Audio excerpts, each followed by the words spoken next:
దేవుని యొక్క వాక్యాన్ని చూసుకుందాం. రోమిలకు రాసినటువంటి పత్రిక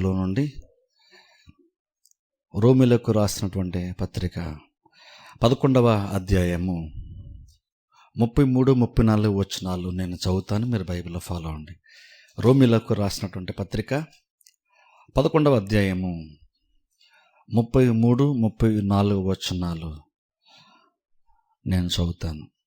ఆహా, దేవుని బుద్ధి జ్ఞానముల బాహుల్యము ఎంతో గంభీరము, ఆయన తీర్పులు శోధింపనెంతో అసఖ్యములు, ఆయన మార్గములెంతో అగమ్యములు. ప్రభు మనస్సును ఎరిగిన వాడెవడు? ఆయనకు ఆలోచన చెప్పిన వాడెవడు? కొన్ని వారం నుంచి మనము దేవుని గురించి తెలుసుకున్నాం. అందులో ముఖ్యంగా మొదటిగా మనము వాక్యము గురించి, బైబిల్ గురించి మనం తెలుసుకున్నాం. దేవుని యొక్క వాక్యము ఎంత ప్రత్యేకమైనటువంటిదో, బైబిల్గా దేవుడు తన యొక్క వాక్యాన్ని పొందుపరిచి ఇవ్వడానికి గల ఉద్దేశము, వీటన్నిటి కూడా మనము కొన్ని వారాల పాటు మనం చూసుకున్నాం. అందుకని చూడండి, వాక్యం ఎంత ప్రాముఖ్యమో మనం గ్రహించాలి. వాక్యం ద్వారా దేవుడు తన యొక్క స్వభావాన్ని, తన యొక్క గుణములను, తాను ఎలాంటి వాడో దేవుడు లేఖనముల ద్వారా బయలుపరుచుకుంటూ ఉన్నాడు. అలా బయలుపరుచుకున్నాడు కనుకని దేవుడు తను తాను బయలుపరిచినటువంటి దేవుడుగా మనం నమ్ముచున్నాం. ఇతరులకి మనకి ఉన్న పెద్ద డిఫరెన్స్ ఏంటంటే, దేవుడిని మనం వెతుక్కుంటూ వెళ్ళట్లేదు. దేవుడే మనుషులకు బయలుపరచుకోవడానికి ఎప్పటికప్పుడే అవకాశం దొరికినప్పుడల్లా తాను ఎలాంటి వాడో మనుషులకు బయలుపరుచుకుంటూ ఉన్నాడు. మనిషి నిజంగా దేవుని తెలుసుకోవాలని ఆశ ఉన్నప్పుడు ఖచ్చితంగా అలాంటి వారికి దేవుడు నిజంగానే బయలుపరుచుకుంటాడు. ఎందుకంటే నేను చెప్పాను చూసారా, మనకంటే గొప్పదాన్ని ఎప్పుడు కూడా మనము అర్థము చేసుకోలేము. అందుకని దేవుని వెతికేటప్పుడు మన యొక్క సొంత జ్ఞానముతో, మనకు ఉన్నటువంటి సొంత ఆలోచన బట్టి, మనకున్నటువంటి సామర్థ్యాన్ని బట్టి వెతికి తెలుసుకుందామని ప్రయత్నం చేసేంత మాత్రాన మనుషులను మనం తెలుసుకోలేము.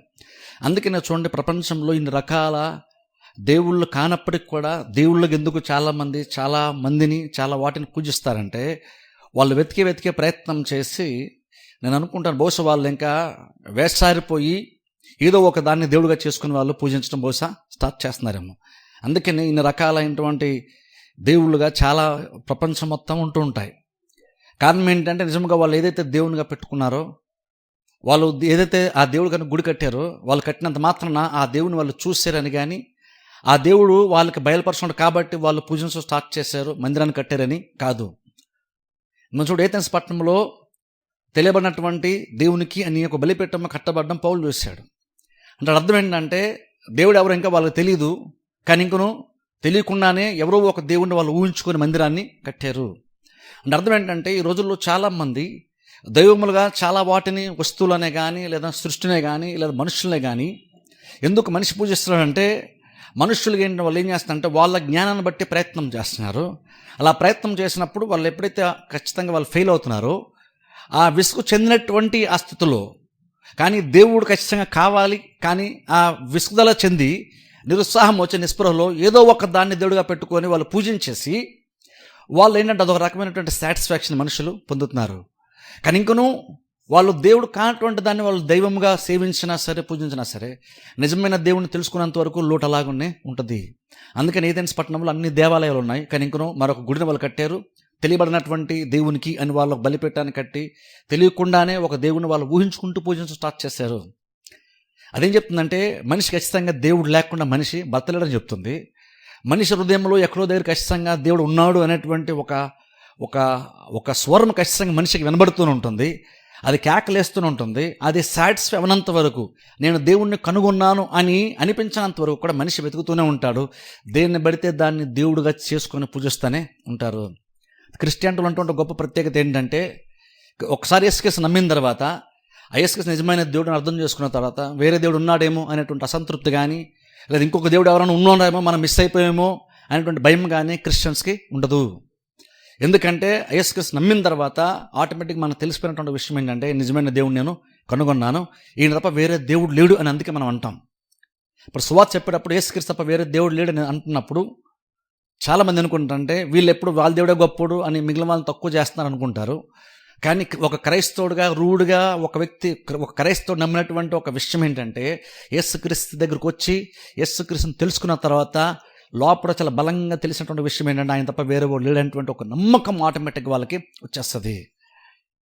అందుకని చాలామంది అన్యులుగా ఉండి ఎందుకని క్రిస్టియన్స్గా మారుతారంటే అంతమందిని సేవిస్తూ కూడా, అన్ని దేవతలను దేవులను సేవిస్తూ కూడా ఎందుకని మరలా వాళ్ళు సడన్గా సువార్త ఉన్నప్పుడు ఎందుకు యేసుక్రీస్తు దగ్గరికి వస్తారు, యేసుక్రీస్తు నమ్మిన తర్వాత మిగిలినటువంటి వాటిని ఎందుకు వదిలేస్తారు అంటే యేసుక్రీస్తు ఎవరో అర్థమయిన తర్వాత ఆయన నిజమైన వాడు అని అర్థమయ్యి అన్నీ కూడా అవన్నీ నిజము కాదు అని అర్థమైన తర్వాత అబద్ధాన్ని నమ్మడం ఇష్టం లేక అన్నిటినీ పక్కన పెట్టేసి ఒక యేసుక్రీస్తుని మాత్రమే మనం నమ్ముకుంటాం. ఎందుకంటే ఆయన తప్ప వేరే దేవుడు లేడు అనేటువంటి ఒక సత్యం అర్థమవుతుంది. ఆయన తప్ప వేరే దేవుడు లేడు అనేటువంటి ఒక తృప్తి మనకి ఖచ్చితంగా ఉంటుంది. అందుకని మనం వేరే దైవాలు మళ్ళీ తిరిగి మనం చూడం. అయితే ప్రపంచం ఏంటంటే మనం వేరే వాళ్ళు తక్కువ చేయడానికి అలా మాట్లాడుతున్నామని వాళ్ళకి తెలియక అలాగ అనుకుంటా ఉంటారు. కానీ ఏంటంటే దేవుడు అందుకనే బయలుపరుచుకుంటాడు, మనం దేవుణ్ణి తెలుసుకుంటాం. అలా దేవుడు బయలుపరుచుకున్నాడు. కొంతమందికి వాళ్ళకి అనుభవాలను బైబిల్లో దేవుడు రాసి ఉంచాడు, బైబిల్ మనకి ఇచ్చాడు. ఇప్పుడు బైబిల్ ద్వారా దేవుడు మనకి బయలుపరుచుకుంటున్నాడు. అందుకనే బైబిల్ యొక్క ప్రత్యేకత మనము తెలుసుకోవాలి. బైబిల్ అంత వాల్యుబుల్ అర్థం చేసుకోవాలి, వాక్యం యొక్క విలువ ఏంటో మనం యాక్చువల్గా అందుకనే తెలుసుకోవాలి.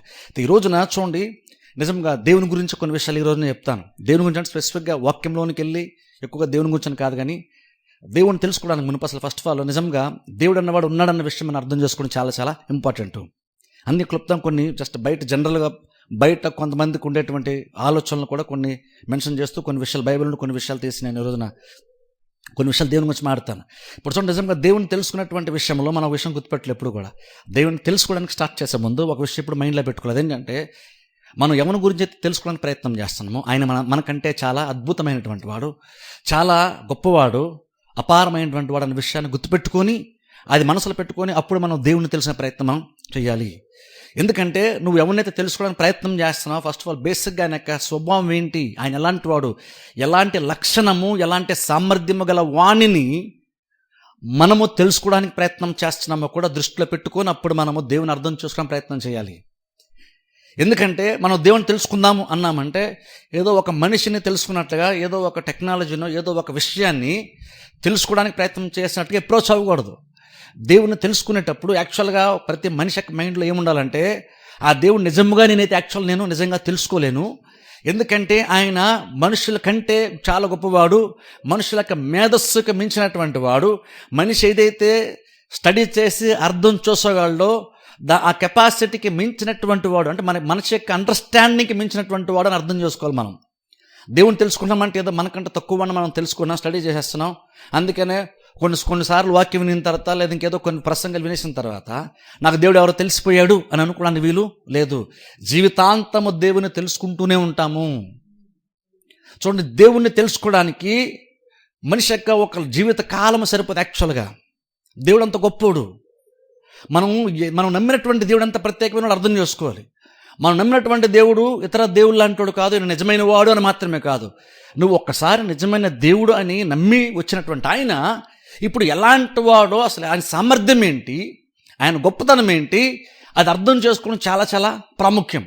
అలాగని పూర్తిగా మనం ఆయన మెజర్ చేసేయగలమా, కొలిసేసి దేవుడు ఇది అని మొత్తం మనం ఆయన కొలిసేసి చెప్పగలమా, ఆయన జ్ఞానం ఎంత, ఆయన బలం ఎంత, ఆయన సామర్థ్యం ఎంత అని మనం స్టడీ చేసి చెప్పేయగలమా అంటే, ఈవెన్ బైబిల్ బట్టే మనం స్టడీ చేస్తున్నాం సరే, బైబిల్లోని చాలా విషయాలు అర్థం చేస్తున్నా సరే, ఇంక నువ్వు ఏంటంటే యాక్చువల్గా దేవుడు ఎంత గొప్పడు అంటే నువ్వు ఎంత ఎక్కువ తెలుసుకున్నా సరే ఇంక నువ్వు తెలుసుకుంది చాలా చాలా తక్కువే. నేను చెప్తాను చూడండి, ఒకవేళ నిజంగా కనుక నాకు ఆ జ్ఞానం ఉండి మీరు అర్థం చేసిన జ్ఞానం ఎక్కుండి మనం సంవత్సరాల పాటు దేవుణ్ణి తెలుసుకునే ప్రయత్నం చేసినా సరే ఇంకనూ మనం యాక్చువల్గా అయితే తెలుసుకోలేం. ఒక మనిషి ఫస్ట్ ప్రసంగం నుంచి చచ్చిపోయే వరకు దేవుడి గురించే చెప్తూ వెళ్ళిపోతున్నా సరే, ఆయన ఎలాంటో చెప్తూ ప్రయత్నం చేసినా సరే ఇంకనూ నేను చెప్తున్నాను గ్యారంటీగా దేవుణ్ణి అయితే పూర్తిగా నేను తెలిసేసుకున్నాను, నేను దేవుని గురించి పూర్తిగా నేను చెప్పేసాను అని ఎవ్వరం కూడా చెప్పలేము. నేను దేవుని గురించి పూర్తిగా వినేసానని ఎవరు వాక్యం వినే విశ్వాసాలు చెప్పలేరు. నేను దేవుని గురించి పూర్తిగా బోధించేశాను అని కూడా ఏ బోధకుడు కూడా చెప్పలేరు. అంత గొప్పవాడు దేవుడు. ఎందుకంటే దేవుడు అన్నామంటేనే ఆయన స్వభావం అలాంటిది. ఆయన ప్రతి స్వభావం, ఆయనలో ఉన్నటువంటి దేని గురించి మనం మెన్షన్ చేస్తూ మాట్లాడుతున్నా ప్రతీదీ కూడా అపారమైనటువంటిది. ఆయనలో ఏది కూడా సహజమైనటువంటిది అంటూ ఏదీ లేదు. ఆయనలో అన్నీ ప్రత్యేకమైనటువంటివే, అన్నీ అపారమైనటువంటివే. అందుకని ఆయన మనం తెలుసుకోవడం అంత ఈజీ కాదు. కాకపోతే ఏంటంటే మనము దేవుడు బయలుపరుచున్నాడు కాబట్టి, లేఖనాల ద్వారా బయలుపరుచుకుంటున్నాడు కాబట్టి, పైగా పరిశుద్ధాత్మ సహాయాన్ని దేవుడు మనకి ఇస్తున్నాడు కాబట్టి కొంతవరకు మనం తెలుసుకోవడానికైతే మనకి సామర్థ్యము, అవకాశము మనకైతే ఉంది. వీళ్ళు ఇంకా పరిశుద్ధాత్మ సపోర్ట్తో కూడా మనం పూర్తిగా మనము తెలుసుకోలేము పూర్తిగా. అది తెలుసుకోలేమంటే దాని అర్థం పరిశుద్ధాత్మ అంతగా మనకు సర్వీస్ చేయడానికి కాదు, అంతగా ఆయన మనం నడిపించడం కాబట్టి తెలుసుకోలేమని కాదు. ఆయన నడిపించడానికి ఇష్టపడినా తెలుసుకునే సామర్థ్యం నీకు ఉండదు, అంత టైం కూడా మనుషులకి యాక్చువల్గా లేదు, జీవితకాలం సరిపోదని. అందుకని తెలుసుకోలేము అంటే దేవుడు బయలుపరచుకోవట్లేదు అని అనుకోకండి, లేదా తెలుసుకోలేము అంటే పరిశుద్ధాత్మ దేవుడు మనకి సపోర్ట్ చేసే తక్కువ కాబట్టి తెలుసుకోలేమని కాదు. పరిశుద్ధాత్ముడు సపోర్ట్ చేస్తున్నా, బైబిల్ ద్వారా దేవుడు బయలుపరచుకున్నా, ఇంకనూ కూడా నువ్వు ప్రతి ప్రసంగం వింటున్నప్పుడల్లా పరిశుద్ధాత్మ పరిచర్య జరుగుతూ సత్యస్వరూప ఆత్మ వచ్చి నిన్ను సర్వసత్వంలోనే నడిపించిన తర్వాత కూడా ఇంక నువ్వు తెలుసు అనుకున్న లోపు నీ జీవితం అయిపోద్ది యాక్చువల్గా. అంటే మన దేవుడు అంతా అపారమైనటువంటి వాడు. అందుకే పౌలు కూడా ఇక్కడ అదే మాట అంటున్నాడు.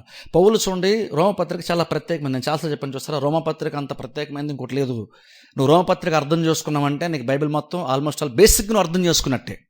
బైబిల్ ఏదైతే ఏ బేసిక్ విషయాలు ఉన్నాయో, బైబిల్ ఏ విషయాలు అంటే దేవుని గురించి, పరిశుద్ధత గురించి, దేవుని జ్ఞానం గురించి, సిలువ గురించి, రక్షణ గురించి, పాపం గురించి, క్షమాపణ గురించి, రక్షణ గురించి, ఆయన రాకడ గురించి, పునరుద్ధానం గురించి, సిలువ గురించి, ఏవైతే ముఖ్యమైన కార్యాలు ఉన్నాయో అవన్నీ కూడా రోమపత్రికలో పౌలు కవర్ చేస్తాడు. సృష్టి ఆరంభం నుంచి యాక్చువల్గా అయితే యేసుక్రీస్తు రాకడ వరకు అన్ని విషయాలు ఇందులో పౌలు కవర్ చేస్తాడు. అందుకే రోమపత్రిక ఒక్కడు కనుక సరిగ్గా చదివి కనుక బేసిక్ ఎంతో కొంత అర్థం చేసుకుంటే నువ్వు బేసిక్గా నీకు తప్పుడు బోధ అనేది నీకు రానేరాదు యాక్చువల్గా. అందుకోసం చాలామంది రోమపత్రిక ఎందుకు అవాయిడ్ చేస్తారు, ఎందుకంటే ఇందులో చాలా స్టేట్మెంట్స్ ఇందులో ఉంటాయి. పౌలు చాలా లాజిక్గా చాలా విషయాలు చాలా లోతుగా బోధిస్తాడు. అందుకని రోమపత్రికలు పెద్దగా ఏంటంటే సహజంగా అందరూ బోధించలేరు. ఎక్కువ ప్రసంగాలు రోమపత్రిక నుంచి మనం ఎక్కువ వినం, మన సువార్తల నుంచి అంటాం, ఇంకా వేరే వేరే వాటి నుంచి అంటాం. రోమపత్రిక నుంచి ప్రసంగాలు చాలా తక్కువ ఉంటాయి. ఎందుకంటే ఇది అర్థం చేసుకోవడం అంత సులువు కాదు. కానీ ఒక్కొక్క వచనం అర్థం చేసుకునే కొలది నీకు చాలా విషయాలు బైబిల్లో మిగిలిన చోట చాలా విషయాలు నీకు అర్థమైపోతాయి. అంత లోతైన విషయాలు పౌలు రాస్తున్నాడు ఇక్కడ. అలా వస్తూ చాలా విషయాలు ఇక్కడ ఉపదేశాలు చాలా చెప్తాడు పౌలు. అలా మాట్లాడుతూ మాట సడన్గా మరి పౌలుకి ఏమైందో తెలియదు. రాస్తున్నప్పుడు సడన్గా ఆయన రాస్తూ ఉండి కూడా సడన్గా ఒక మాట మాట్లాడుతున్నాడు.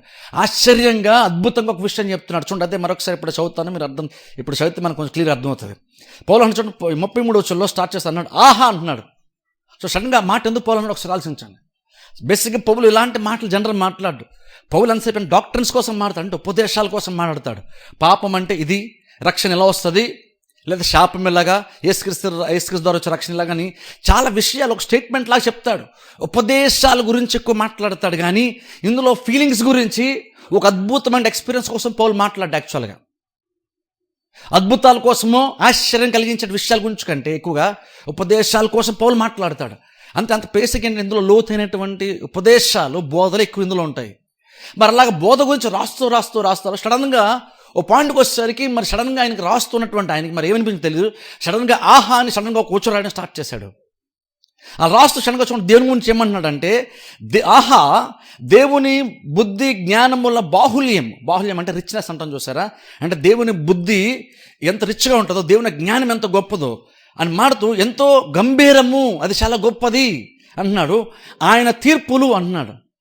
ఆయన తీర్పులు అంటే బేసిక్గా ఆయన జడ్జిమెంట్స్ అంటాం, అంటే ఆయన చేసేటువంటి కార్యాలు, ఆయన ఇది మంచి ఇది చెడు అని కానీ, లేదంటే ఆయన తీసుకున్న డిసిషన్స్ ఏవైతే ఉంటాయో, నిర్ణయాలు ఏవైతే ఉంటాయో ఆ నిర్ణయం గురించి మాడుతూ అవి శోధింపనెంతో అసఖ్యములు అంటే అర్థం ఏంటంటే ఆయన ఒక కార్యం చేసినప్పుడు లేదా ఒక నిర్ణయం దేవుడు తీసుకున్నప్పుడు అది నిజంగా అర్థం చేసుకోవడం అంట మనకి చాలా కష్టం అంట. సఖ్యము అంటే అర్థం చేసుకోగలిగేదాన్ని సఖ్యము అంటాం, గ్రహించగలిగేదాన్ని సఖ్యం అంటాం. అసఖ్యం అంటే అర్థం ఏంటంటే నువ్వు అర్థం చేసుకోలేనంత గొప్పదని, బేసిక్గా నీకు అర్థం కాదు. అందుకని అన్నాడు దేవుని యొక్క బుద్ధి జ్ఞానములు అంటే చాలా గొప్పవి, చాలా గంభీరమైనటువంటివి. ఆయన యొక్క తీర్పులు అంటే ఆయన యొక్క నిర్ణయాలు, ఆయన యొక్క కార్యాలు నువ్వు ఎగ్జామిన్ చేసి శోధించి నువ్వు తెలుసుకుందామని ట్రై చేసిన సరే అది నీకు యాక్చువల్గా అర్థం కాదు. ఆయన మార్గములు ఎంతో అగమ్యం అది కూడా బేసిక్ అంత అర్థం చేసుకోలేమని. ప్రభు మనస్సును ఎరిగిన వాడెవడు, ఆయనకు ఆలోచన చెప్పిన వాడెవడు. ఇప్పుడు చూడండి ఇక్కడ ఆశ్చర్యం ఏంటో తెలుసా, దేవుడు చాలా గొప్పవాడు, ఆయన జ్ఞానము, ఆయన గొప్పతనం అవన్నీ చాలా గంభీరమైనటువంటివి, ఆయన ఆలోచన చాలా గొప్పవి, అవన్నీ అర్థం చేసుకోలేనంత గొప్పవి అంటున్నాడు పౌలు. అని అంటూ ఆయన తీసుకున్న నిర్ణయాలు ఉన్నాయి చూస్తారా, ఆయన జరిగించేటువంటి కార్యాలు, దేవుడు తీసుకున్నటువంటి కొన్ని నిర్ణయాలు అంటే మనుషులుగా మనకు అర్థం కాదంట. చూడండి, అందుకంటే చూడండి ఇది అర్థం చేసుకోవడం చాలా ఇంపార్టెంట్. ఎందుకు అర్థం కాదు అంటే ఇక్కడ ప్రాబ్లం దేవుడు అలా ఎలా పడితే అలా పనిచేస్తాడు కాబట్టి నీకు అర్థం కాదని కాదు. ఇప్పుడు బేసిక్ కొంత మనుషులు ఉంటారు, వాళ్ళు వాళ్ళు చేసేవి చెప్పే కొంచెం మనకు అర్థం కాదు. ఎందుకంటే వాళ్ళు చేసే దాంట్లో అంత క్రమం ఉండదు, అంత పద్ధతి ఉండదు. ఎలా పడితే అలా మాట్లాడతారు, ఎలా పడితే అలా కార్యాలు చేస్తుంటారు. కాబట్టి కొన్ని విషయాలు మనకి వాళ్ళు ఎందుకు మాట్లాడుతున్నారు, ఎందుకు ఏం చేస్తారో మనకు అర్థం కాదు కొన్నిసార్లు. కానీ ఇక్కడ దేవుడి గురించి పౌలు ఇక్కడ మాట్లాడుతున్నప్పుడు అలా దేవుడు ఈరోజు ఒకలాగా రేపు ఒకలాగా పని చేస్తారు కాబట్టి నీకు అర్థం కాడని కాదు. నీకు అర్థం చేసుకోవడానికి ప్రాబ్లము ఆయనలో కాదు, ప్రాబ్లం నీలో అని పౌలు చెప్తాడు. బేసిక్గా దేవుని అర్థం చేసుకోవాలని ఎందుకు అర్థం చేసుకోవాలంటే, ఆయన నిర్ణయాలు మనం అర్థం చేసుకోవాలి. ఎందుకు అర్థం చేసుకోవాలంటే ఆయన ఆలోచనలు, ఆయన కార్యదరించే విధానాలు, ఆయనకి నిర్ణయాలు అంత లోతుగా అంత గొప్పగా ఉంటాయి. అందుకే చూడండి, ఎగ్జాంపుల్ సిలువ ఉన్న ఎగ్జాంపుల్ తెలుస్తుంది. సిలువ అంటే దేవుని యొక్క గొప్ప కార్యము, దేవుని యొక్క గొప్ప నిర్ణయము, లోకం యొక్క పాపము నిమిత్తము లోకానంతటి కూడా తన వైపునకు తిప్పుకోవడానికి, లోకానికి రక్షణ ఇవ్వడానికి అద్వితీయ కుమారుని బలిగా అర్పించాడు. చూసారా, అది బేసిక్గా లోకానికి అర్థం కాదు. ఎందుకంటే దేవుడైతే ఊరిని వదిలేచ్చు కదా, ఆయన కుమారుని ఎందుకు చంపాలి? ఇలా చాలామంది చాలా రకాలుగా చాలా విషయాల గురించి మాట్లాడతారు. ఎందుకు మాట్లాడతామంటే మనం అనుకుంటామంటే దేవుడు ఇలా చేయొచ్చు కదా, దేవుడు అలా చేయొచ్చు కదా అని ఈ రోజుల్లో మనుషులు చాలామంది అంటారు. చాలామంది ఈవెన్ క్రిస్టియన్స్ కూడా కొన్నిసార్లు దేవుడు ఎందుకంటే ఇలా చేశాడు అంటాం కొన్నిసార్లు. కానీ బైబిల్ పౌలు చెప్తున్నా తెలుసా, ఆయన నిర్ణయాలు, ఆయన తీసుకున్నటువంటి మార్గాలు, ఆయన చేసేటువంటి కార్యాలు, చేసే విధానం అనేటువంటిది మనుషులకు యాక్చువల్గా అర్థమే కాదు. ఎందుకు అర్థం కాదంటే ఆయన లోతుగా ఆలోచించి ఈరోజు ఒక కార్యము చేస్తాడు. అందుకే నువ్వు ఈరోజు దేవుడు ఆలోచించి ఈరోజు ఒక కార్యం చేసినప్పుడు ఆ కార్యం ఒక్కటి నీ కళ్ళ ముందు కనబడుతున్నప్పుడు నీకేంటంటే దేవుడు ఏంటంటే ఇలా చేశాడు అంటాం. కానీ యాక్చువల్గా అర్థం కావట్లేదు. దేవుడు చాలా ఆలోచించి ఒక నిర్ణయం తీసుకొని ఒక కార్యాన్ని దేవుడు చేస్తున్నాడు లేదా తలపెడుతున్నాడు దేవుడు. కానీ మనకి బేసిక్గా మనుషులం కాబట్టి ఆయన ఎందుకు చేశాడు అని ఆయన మార్గాలు కానీ ఆయన నిర్ణయాలు కానీ నువ్వు శోధించి తెలుసుకోలేంత గొప్పోడు.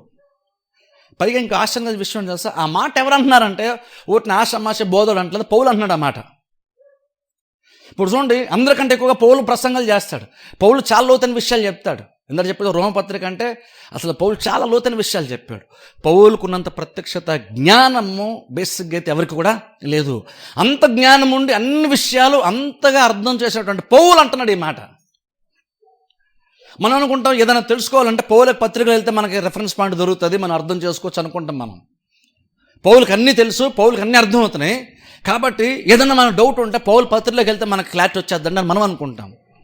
అన్నిటినీ అందరికీ ఎక్స్ప్లెయిన్ చేసేటువంటి పౌలు, అన్ని ఉపదేశాల గురించి ప్రతిదాని గురించి లోతుగా సంఘాలకు వివరించేటువంటి పౌలు, అందరికంటే ఎక్కువ ఆత్మీయ జ్ఞానం ఉన్నటువంటి పౌలు అంటున్నాడు దేవుని యొక్క కార్యం మనం అర్థం చేసుకోలేమంటున్నాడు. ఆ మాట ఎవరున్నాడు? అందరికంటే ఎక్కువ ఆత్మీయ జ్ఞానము, అందరికంటే ఎక్కువ వాక్య జ్ఞానం కలిగినటువంటి పౌలు చెప్తున్నటువంటి మాట అది. అప్పుడు అంటాను చూడండి, పౌలు అన్ని తెలుసుకున్నటువంటి పౌలు ఆహా అని మాట్లాడుతూ ఇవన్నీ తెలుసుకోవడం కష్టమని పౌలు అన్నాడంటే మళ్ళీ స్థితి ఒకసారి ఆలోచించండి. అంతా పౌలు చెప్తున్న మాట ఆయన అర్థం చేసుకోవడం చాలా కష్టం. మనకు అర్థం కాకపోతే పౌలు నడితే క్లారిఫై చేస్తారు కదా మనం అనుకుంటాం మనం. కానీ పౌలు అంటున్నాడు అన్నీ తెలుసుకున్నటువంటి పౌలు, అన్ని ఎక్స్ప్లెయిన్ చేయగలిగేటువంటి పౌలు చెప్తున్నటువంటి మాట ఏంటంటే దేవుడు ఎంత గొప్పోడు. సడన్గా ఆయనకి ఏమైందో తెలియదు. దానికి ఏమర్థమైందంటే దేవుని గురించి రాస్తూ, దేవుని యొక్క కార్య గురించి అన్నిటి, సిలువు గురించి అన్నిటి గురించి రాస్తూ సడన్గా ఆయనకి ఏమనిపించిందో తెలియదు. సడన్గా ఆయనకి ఏదో కొత్త విషయం, సడన్గా ఏదో విషయం, ఒక వెలుగు ప్రకాశించినట్లుగా ఏదో అర్థమైంది. సడన్గా అనుకున్నాడు దేవుని గురించి ఎంత పత్రికలు రాసినా, ఎంత ఎక్స్ప్లెయిన్ చేసినా సరే నిజంగా ఆయన మనం పూర్తిగా మనం అర్థం చేసుకోలేంత గొప్పోడు కదా ఆయన మార్గాలు నిజంగా మనం శోధించి తెలుసుకోలేం కదా. నువ్వు శోధించడం నీకు అర్థం కానంత లోతుగా అంత గొప్పగా ఉంటాయి కదా. ఆ మాట భక్తులైనటువంటి గొప్ప జ్ఞానం అనేటువంటి పౌలు చెప్తున్నాడు ఆ మాట. ఒకసారి దాన్ని బట్టి పౌలు లాంటి వాళ్ళకి అర్థం కాకపోతే మనొకసారి ఆలోచించండి, నిజంగా మనం అసలు అంత ఎలాంటి స్థితిలో మనం ఉన్నామో ఒకసారి ఆలోచించండి. నేను అనుకున్నాను పౌలుకి అంత లోతుగా చాలా విషయాలు తెలుసు కాబట్టి, ఆ లోతు దిగాడు కాబట్టి పౌలుకి అర్థమైంది ఏంటంటే ఇంకా చాలా లోతు ఉంది అని దిగాడు కాబట్టి పౌలుకి అర్థమైంది. చాలామందికి వాక్యం అంత జ్ఞానం ఉండదు కాబట్టి అనుకుంటాను నాకు అన్నీ తెలుసు, నాకు తెలియదంటే ఏమి లేదు, నేను ఏ క్వశ్చన్కి నేను ఆన్సర్ చేయగలను అని జనరల్గా మనం అనుకుంటుంటాం. నాకు బైబిల్ తెలియదంటే నాకు లేదని మనం ఈ రోజుల్లో ఛాలెంజ్ చేస్తుంటాం మనం. కానీ అన్నీ తెలిసినట్టు పౌలు అంటున్నాడు చూడండి, నిజంగా ఆయన గురించి తెలుసుకోవడం చాలా చాలా కష్టం. ఎందుకంటే ఫస్ట్ ఆఫ్ ఆల్ ఒకటి ఏంటంటే మనం అంత బలహీనమైనటువంటి వారము, రెండోది ఏంటంటే దేవుడు అంత బలమైనటువంటి వాడు, అంత గొప్పవాడు, ఆయన గంభీరమైనటువంటి వాడు. కాబట్టి దేవుడు మన యాక్చువల్ నిజంగా మనం పూర్తిగా అయితే తెలుసుకోలేమని పౌలు చెప్తున్నాడు. సో ఇప్పుడు చూడండి పౌల మాట అన్నాడంటే మనం కూడా అదే అక్కడ స్టార్ట్ చేయాలి. ఎక్కడ స్టార్ట్ చేయాలంటే నిజంగా దేవుని గురించి తెలిసిన ప్రయత్నం చేస్తాం, ఖచ్చితంగా దేవుని గురించి తెలుసుకోవాలి కూడా. అందుకే చర్చకు వచ్చినప్పుడు బేసిక్ ఎందుకు మనకు ప్రసంగం ఎందుకు ఇంపార్టెంట్ అంటే ప్రసంగంలో బేసిక్గా మనం దేవుని గురించి తెలిసిన ప్రయత్నం మనం యాక్చువల్గా మనం చేస్తున్నాం. అందుకనే ప్రసంగం అంత ఇంపార్టెంట్ అవుతుంది. అందుకనే ప్రసంగం అంటే ఇంపార్టెంట్ కార్యం మరొకటి క్రిస్టియానిటీలో ఉండనే ఉండదు. నేను చెప్పిన ప్రతి సందర్భంలో వాక్య బోధ క్రిస్టియానిటీలో ఉంటుంది. సందర్భం ఏదైనా సరే కావచ్చు, ఒక కూడిక అనేది పెట్టామంటే సందర్భం ఏదైనా సరే కావచ్చు, అది సంతోషించదగ్గ కార్యమైన కావచ్చు, బాధపడేంత లాంటి కార్యమైన సరే కావచ్చు, వాక్య పరిచయం లేకుండా కూడిక జరగదు. ఎందుకంటే వాక్యం అంతా గొప్పది, వాక్యం అంత గొప్పది. అందుకనే మనం వాక్యానికి అంత ప్రయాటం మనం నేర్చుకోవాలి. ఎందుకంటే నువ్వు అంత ఈజీగా తెలుసుకోలేవు కాబట్టి ఎంత ఎక్కువ ప్రాధాన్యత ఇస్తావో అంత ఎక్కువ నువ్వు తెలుసుకునేటువంటి అవకాశం నీకు ఉంటుంది. దేవుని యొక్క మార్గాలు, దేవుని యొక్క కార్యాలు మనం అంత ఈజీగా మనం తెలుసుకోలేము. ఇప్పుడు దాంట్లో ఆలోచించిన పౌలు లాంటి వ్యక్తే నేను తెలుసుకోలేను, దీనికి చాలా కష్టపడుతున్నాను అని పౌలు అంటున్నా అంటే ఇప్పుడు నిజంగా మనం ఎంత కష్టపడాలి, మనం ఎంత ఆత్మీయంగా ఉండాలి, మనం ఎంత ఈ వాక్య పరిచయం జరుగుతున్నప్పుడు వాక్య పరిచర్య మీద మనం మైండ్ పెట్టాలి. భౌతికంగా మనం కాన్సన్ట్రేషన్ మనకి ఎంత అవసరమో, ఆత్మీయంగా పరిశుద్ధాత్మ యొక్క నడిపింపు సహాయం మనకి ఎంత అవసరమో ఆలోచించుకోవాలి.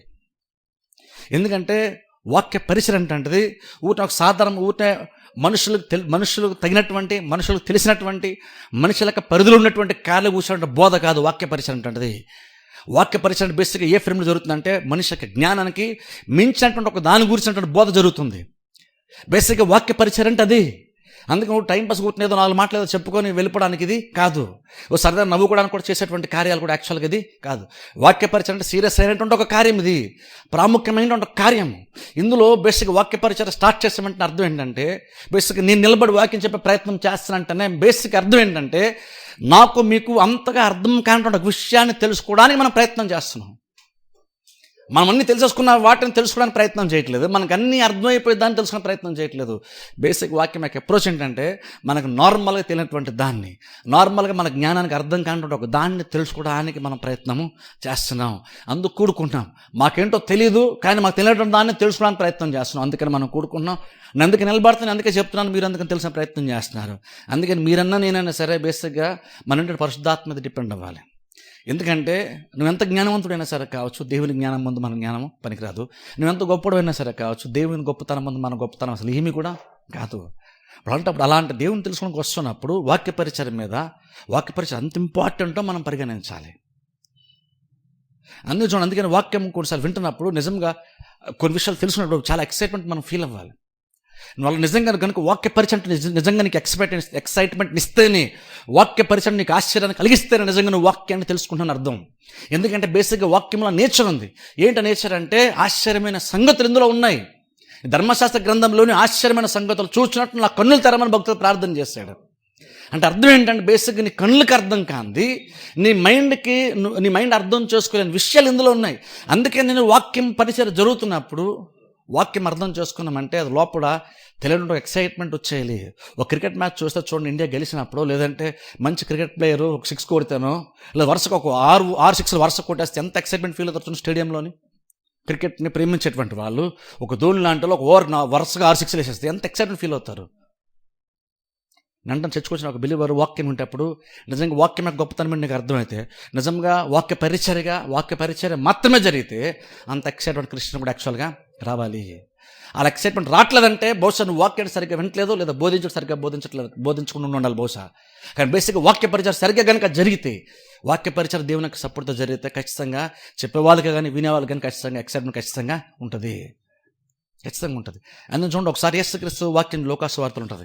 యేసుక్రీస్తు ఒకసారి వాక్యం చెప్తా ఉంటే అక్కడ కూర్చొని వినేటువంటి ఒక ఆమె సడన్గా లేచి యేసుక్రీస్తు ఈ మాటలు చెప్పుచూ ఉండగా అని బైబిల్ మనం చూస్తాం.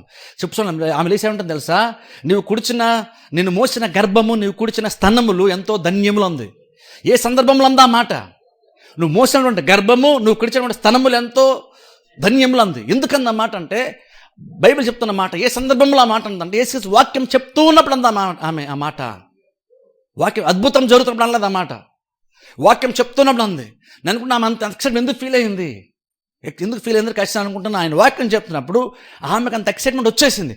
ఆ పరవశములో ఆమె యేసుక్రీస్తు వాక్యం చెప్తూ ఉంటాడు కానీ మధ్యలో సడన్గా గట్టిగా కేకలేసినట్టుగా బైబిల్ మనం చూస్తాం. వాక్యం వినేటప్పుడు నువ్వు సరిగ్గా కనుక వాక్యం వింటే, సరిగ్గా కనుక వాక్యపర జరిగితే అలాంటి ఎక్సైట్మెంట్ వస్తుంది ఖచ్చితంగా వాక్యం వినేటప్పుడు. ఎందుకంటే నీకు అప్పటివరకు నీకు అర్థం కానటువంటి విషయము నీకు మర్మమ్ముగా ఉండి మరుగు చేయబడినటువంటిది ఉన్నటువంటి ఒక కార్యం సడన్గా ఇప్పుడు నీకు అర్థమైంది. అది దేవునికి సంబంధించి ఇంకంత ఎక్సైట్మెంట్ ఒకసారి ఆలోచించండి. ఎందుకంటే బేసిక్గా ఇందాక చెప్పని చూస్తారా, అన్యులకే కానీ క్రైస్తవులే కానీ దేవుణ్ణి తెలుసుకోవాలి, నిజమైన దేవుణ్ణి తెలుసుకోవాలనేటువంటిది అన్యులకైతే ఆ దేవుడు ఎలాంటి తెలుసుకోవాలనేటువంటి ఒక దాహము మనకి బై నేచరే దేవుడు పెట్టాడు, మన స్వభావంలో ఉంది. అందుకనే యేసుక్రీస్తు దగ్గర రానంత వరకు మనిషి ఏదో ఒక దైవాన్ని వెతుకుతూనే ఉంటాడు, వెతుకులాట్లో ఉంటాడు. ఆ దాహం ఉంటుంది మనిషికి. అలాగే దేవుని తెలుసుకున్న తర్వాత నిజమైన దేవుని తెలుసుకున్న తర్వాత తెలుసుకోవాలన్నటువంటి అది ఆ స్వభావం కూడా బేసిక్ క్రిస్టియన్స్ కూడా చాలా మందికి ఉంటుంది. ఎందుకంటే అది దేవుడు మన నేచర్లో అది పెట్టాడు. అది నీకు దొరికినప్పుడు నీకు చాలా మధురంగా ఒక మధురమైన ఒక అనుభూతి నీకు అది కలుగుతుంది. పౌలు బహుశా అలా కలిగింది, అందుకనే ఆయన పౌలు అలాగ మాట్లాడుతున్నాడు. అందుకే అంటున్నాడు, నిజంగా చాలా విషయాలు చెప్పింది పౌలు అంటున్నాడు, నిజంగా ఆహా అని మాట్లాడుతున్నాడు. అది అబ్బా అంటలేదు, చిరాగ్గా మాట్లాడలేదు. ఎందుకని దేవుడు అర్థం కాడు, ఆయన మార్గాలు గంభీరన్నప్పుడు చిరాగ్గా అంటది అన్నమాట. ఆశ్చర్యంతో అంటున్నాడు, ఎక్సైట్మెంట్తో అంటున్నాడు, అందుకని ఆహా అన్నాడు. అదే పౌలుని చాలా విషయాలు దేవుడి గురించి మనకు అర్థం కాదు అంటున్నావు కదా అంటే, పౌలు లెక్క పాయింట్ ఏంటంటే అర్థం కానంత గొప్పోడు కాబట్టి ఆశ్చర్యం కలిగించింది పౌలుకి. అక్కడ ఎందుకు ఆహ్వాన మాట ఎందుకు వాడతానంటే అర్థం కాదు, దేవుడు అర్థం కావట్లేదు, అని మార్గాలు అర్థం కావట్లేదని విసుగుదల్లో, ఫ్రస్ట్రేషన్లో, బాధ కాదు, ఆశ్చర్యం కలుగుతుంది. ఆశ్చర్యంతో అర్థం కావట్లేదు ఎందుకు అన్నాడు. జనరల్ మనకు ఒక స్టూడెంట్ ఉన్నాడు అనుకోండి, చదువుతున్నాడు, ఒక క్వశ్చన్కి ఆన్సర్ చదువుతున్నాడు, ఆయనకు అర్థం కావట్లేదు. ఒక లెక్చర్ వింటున్నాడు, అర్థం కానప్పుడు వాళ్ళు ఆహా అనరు, వాళ్ళు విసుగుదలతోనూ బాధను వ్యక్తపరుస్తారు. కానీ పౌలు అర్థం కాదు, దేవుని యొక్క మార్గం అంత గంభీరములు, అసఖ్యములు, అంత గోచరములు అంటున్నాడు, అగోచరములు అంటున్నాడు, ఇంకో అన్నాడు ఆహా అంటున్నాడు. ఎందుకంటే దేవుడు అర్థం కాలేదన్న పాయింట్కి వెళ్ళిన అర్థమైనప్పుడు, దేవుడు నిజంగా అర్థం కాని అర్థమైనప్పుడు దేవుడు అంత గొప్ప అర్థమైంది కాబట్టి ఆహా అన్నాడు. అక్కడ బాధలో కాదు, ఎక్సైట్మెంట్లో పౌల మాట అంటున్నాడు.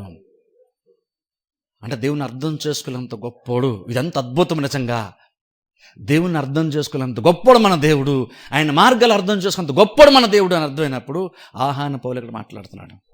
మనం కూడా దృష్టిలో పెట్టుకోవాలి, మనం కూడా దేవుని గురించి తెలుసుకునే ప్రయత్నం చేస్తున్నాం. అంటే మనం నిజంగా దేవుడు అర్థమైపోతారు కాబట్టి మనం దేవుని తెలుసుకున్నామని యాక్చువల్గా అయితే కాదు. నిజంగా అయితే మన దేవుడు మన నిజంగా అయితే యాక్చువల్గా మనం తెలుసుకోలేనంత గొప్పడు మన దేవుడు.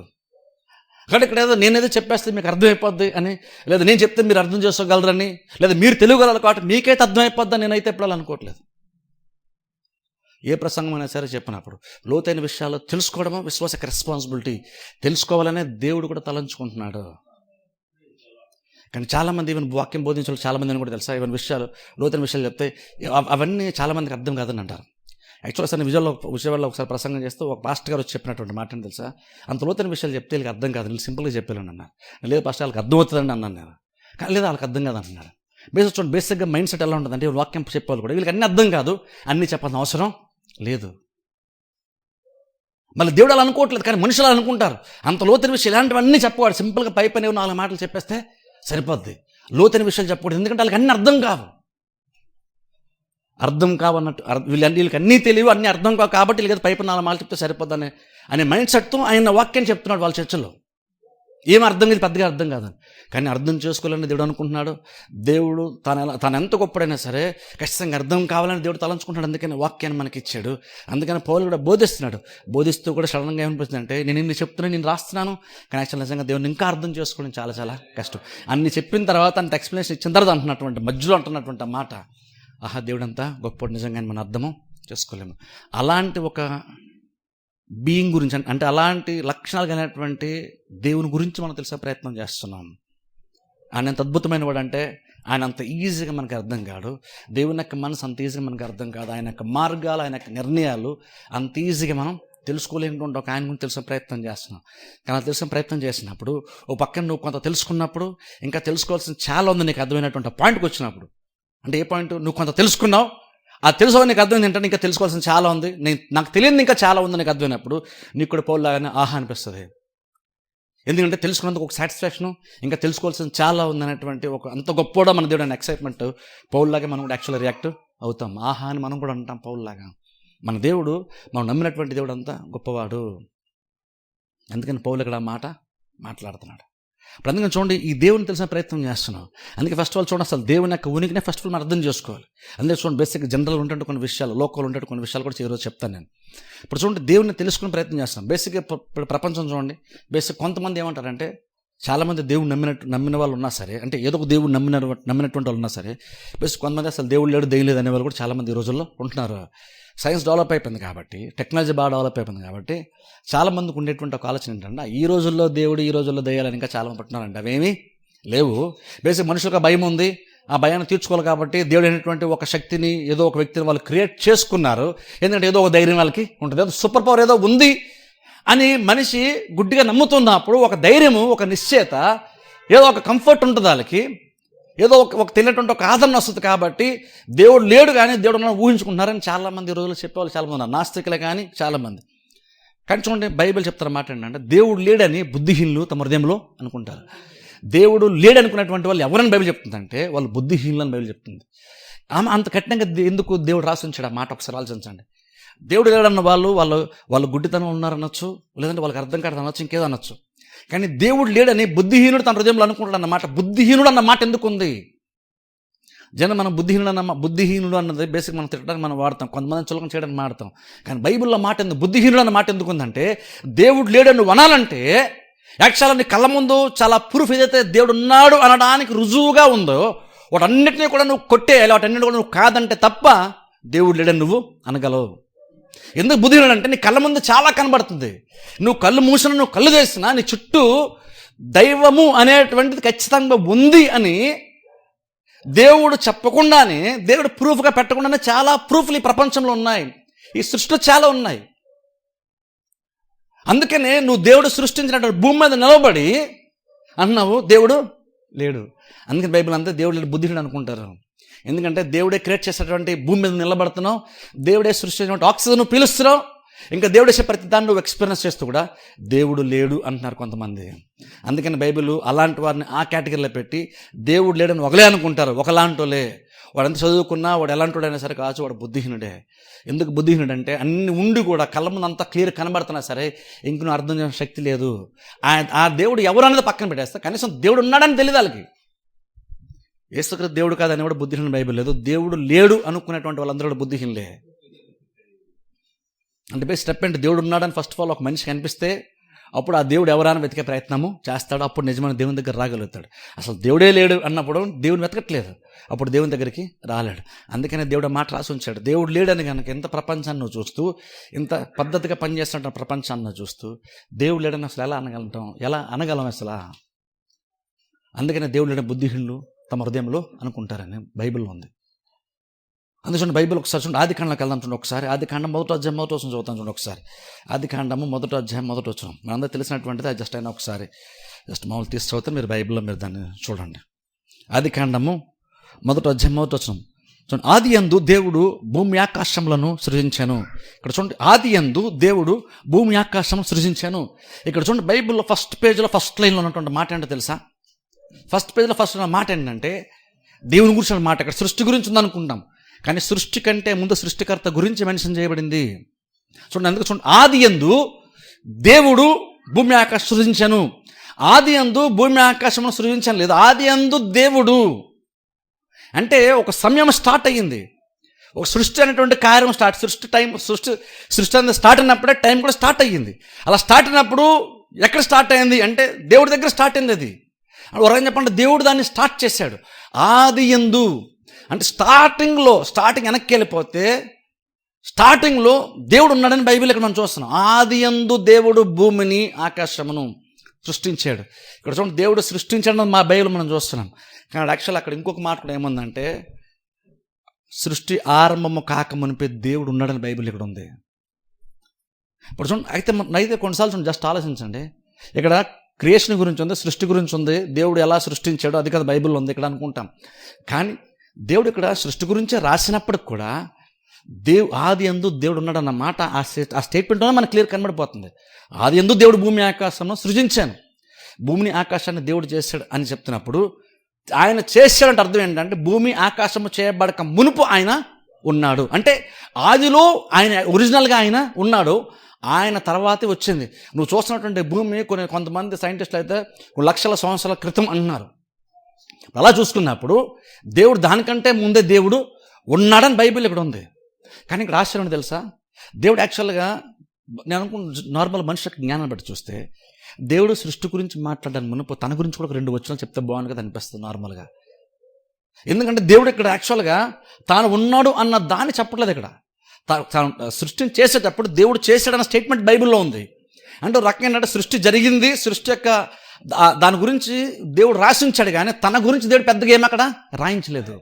ఇప్పుడు నార్మల్గా భౌతికంగా చూసామనుకుంటే మనకేమనిపిస్తుంది అంటే దేవుడు ఇప్పుడు రోజులు చాలామంది దేవుడు లేడు, దేవుడు ఉన్న ప్రూఫ్ ఎక్కడుంది అన్నప్పుడు దేవుడు ఆయన ఫస్ట్ ఆఫ్ ఆల్ అసలు సృష్టి ఆరంభం కాకమునుపు ఎక్కడున్నాడో దేవుడు కొన్ని వచనాలు రాసి ఉంచితే ప్రూఫ్ కింద ఉండదు కదా అని బహుశా మనుషుల జ్ఞానం బట్టి మనం అనుకుంటాం. కానీ ఏముంటుంది తెలుసా, దేవుడు రాయించలేదు అంటేనే, దేవుడు ప్రూఫ్ కింద 2-3 పాయింట్లు వదలలేదంటేనే అర్థం ఏంటంటే అది అవసరం లేదని బహుశా దేవుడు అనుకున్నాడు. ఆయన జ్ఞానాన్ని అర్థం చేసుకోవాలి, ఆయన మార్గాల నిర్ణయాలు అర్థం చేసినటువంటి మనం ఏం అర్థం చేసుకోవాలంటే దేవుడు ఆయన ఇదంతా చేయకమునుపు ఆయన ఎక్కడున్నాడు, ఎలా ఉన్నాడు, ఏంటి బైబిల్ దేవుడు ఎందుకు రాసి ఉంచలేదు, ఆయన గురించి బైబిల్లో ఉన్నప్పుడు ఆయన గురించి ఎందుకు ఆయన మొదటగా రాసి ఉంచలేదు 2 వచనాలు. ఈ సృష్టించక మునుపు ఆయన ఏం చేస్తాడు, ఎందుకు రాసి ఉంచలేదు అంటే బేసిక్ ఒకటి ఆయన నిర్ణయం అర్థం చేసుకోలేం కాబట్టి దేవుడు అవసరం లేదని అనుకున్నాడు. ఇప్పుడు క్రిస్టియన్స్ మనకేమనిపిస్తుంది అంటే ఎంతమంది ఈ రోజుల్లోని చాలామంది నమ్మట్లేదు కదా దేవుణ్ణి. ఈ నమ్మనటువంటి ప్రపంచంలో మనం జీవిస్తూ ఉన్నప్పుడు ఆయన తన గురించి కూడా 4 ముక్కలు రాస్తే బాగుంటుంది అనిపిస్తుంది. కానీ ఏమంటుంది, దేవుడు ఎంత గొప్పవాడు అంటే, దేవుడు ఎంత ఉన్నతమైనటువంటి వాడు అంటే ఇందులో పౌలు చెప్తున్నట్లుగా దేవుడు ఎక్కడో కూడా ఇన్ఫీరియారిటీ ఫీల్ అయిపోయి ఆయనకు పని చేసే ముందు నేను ఉన్నానని ప్రూఫ్ కనుక పెట్టకపోతే నన్ను నమ్మరు కాబట్టి నేనంటే ప్రూవ్ చేసుకోవాలి కాబట్టి నేను 4 వచనాలు దాని గురించి నా గురించి కూడా రాసుకుంటాను, ఆ తర్వాత సృష్టి గురించి రాస్తాను అని ఒక అల్పమైనటువంటి ఆలోచన దేవునికి లేదు. దేవుడు ఎంత గొప్పడు అంటే దేవుడు ఎప్పుడూ కూడా నేను నా గురించి ప్రూఫ్ పెట్టుకోవాలి అని దేవుడు అనుకోలేదు. ఎందుకో తెలుసా, దేవుడు ఏది కూడా ప్రూవ్ చేసిన ప్రయత్నం దేవుడు చేయడు. దేవుడు ఏది నువ్వు ప్రూఫ్ నుంచి అడుగు, దేవుడు ప్రూవ్ చేసిన ప్రయత్నం దేవుడు చేయడు. నువ్వు నమ్మితే నీకు మేలు అంటాడు దేవుడు, నమ్మకపోతే నీ ఇష్టం అంతే. కాకపోతే నువ్వు నమ్మేవనుకో నీకు లైఫ్ చాలా బాగుంటుంది.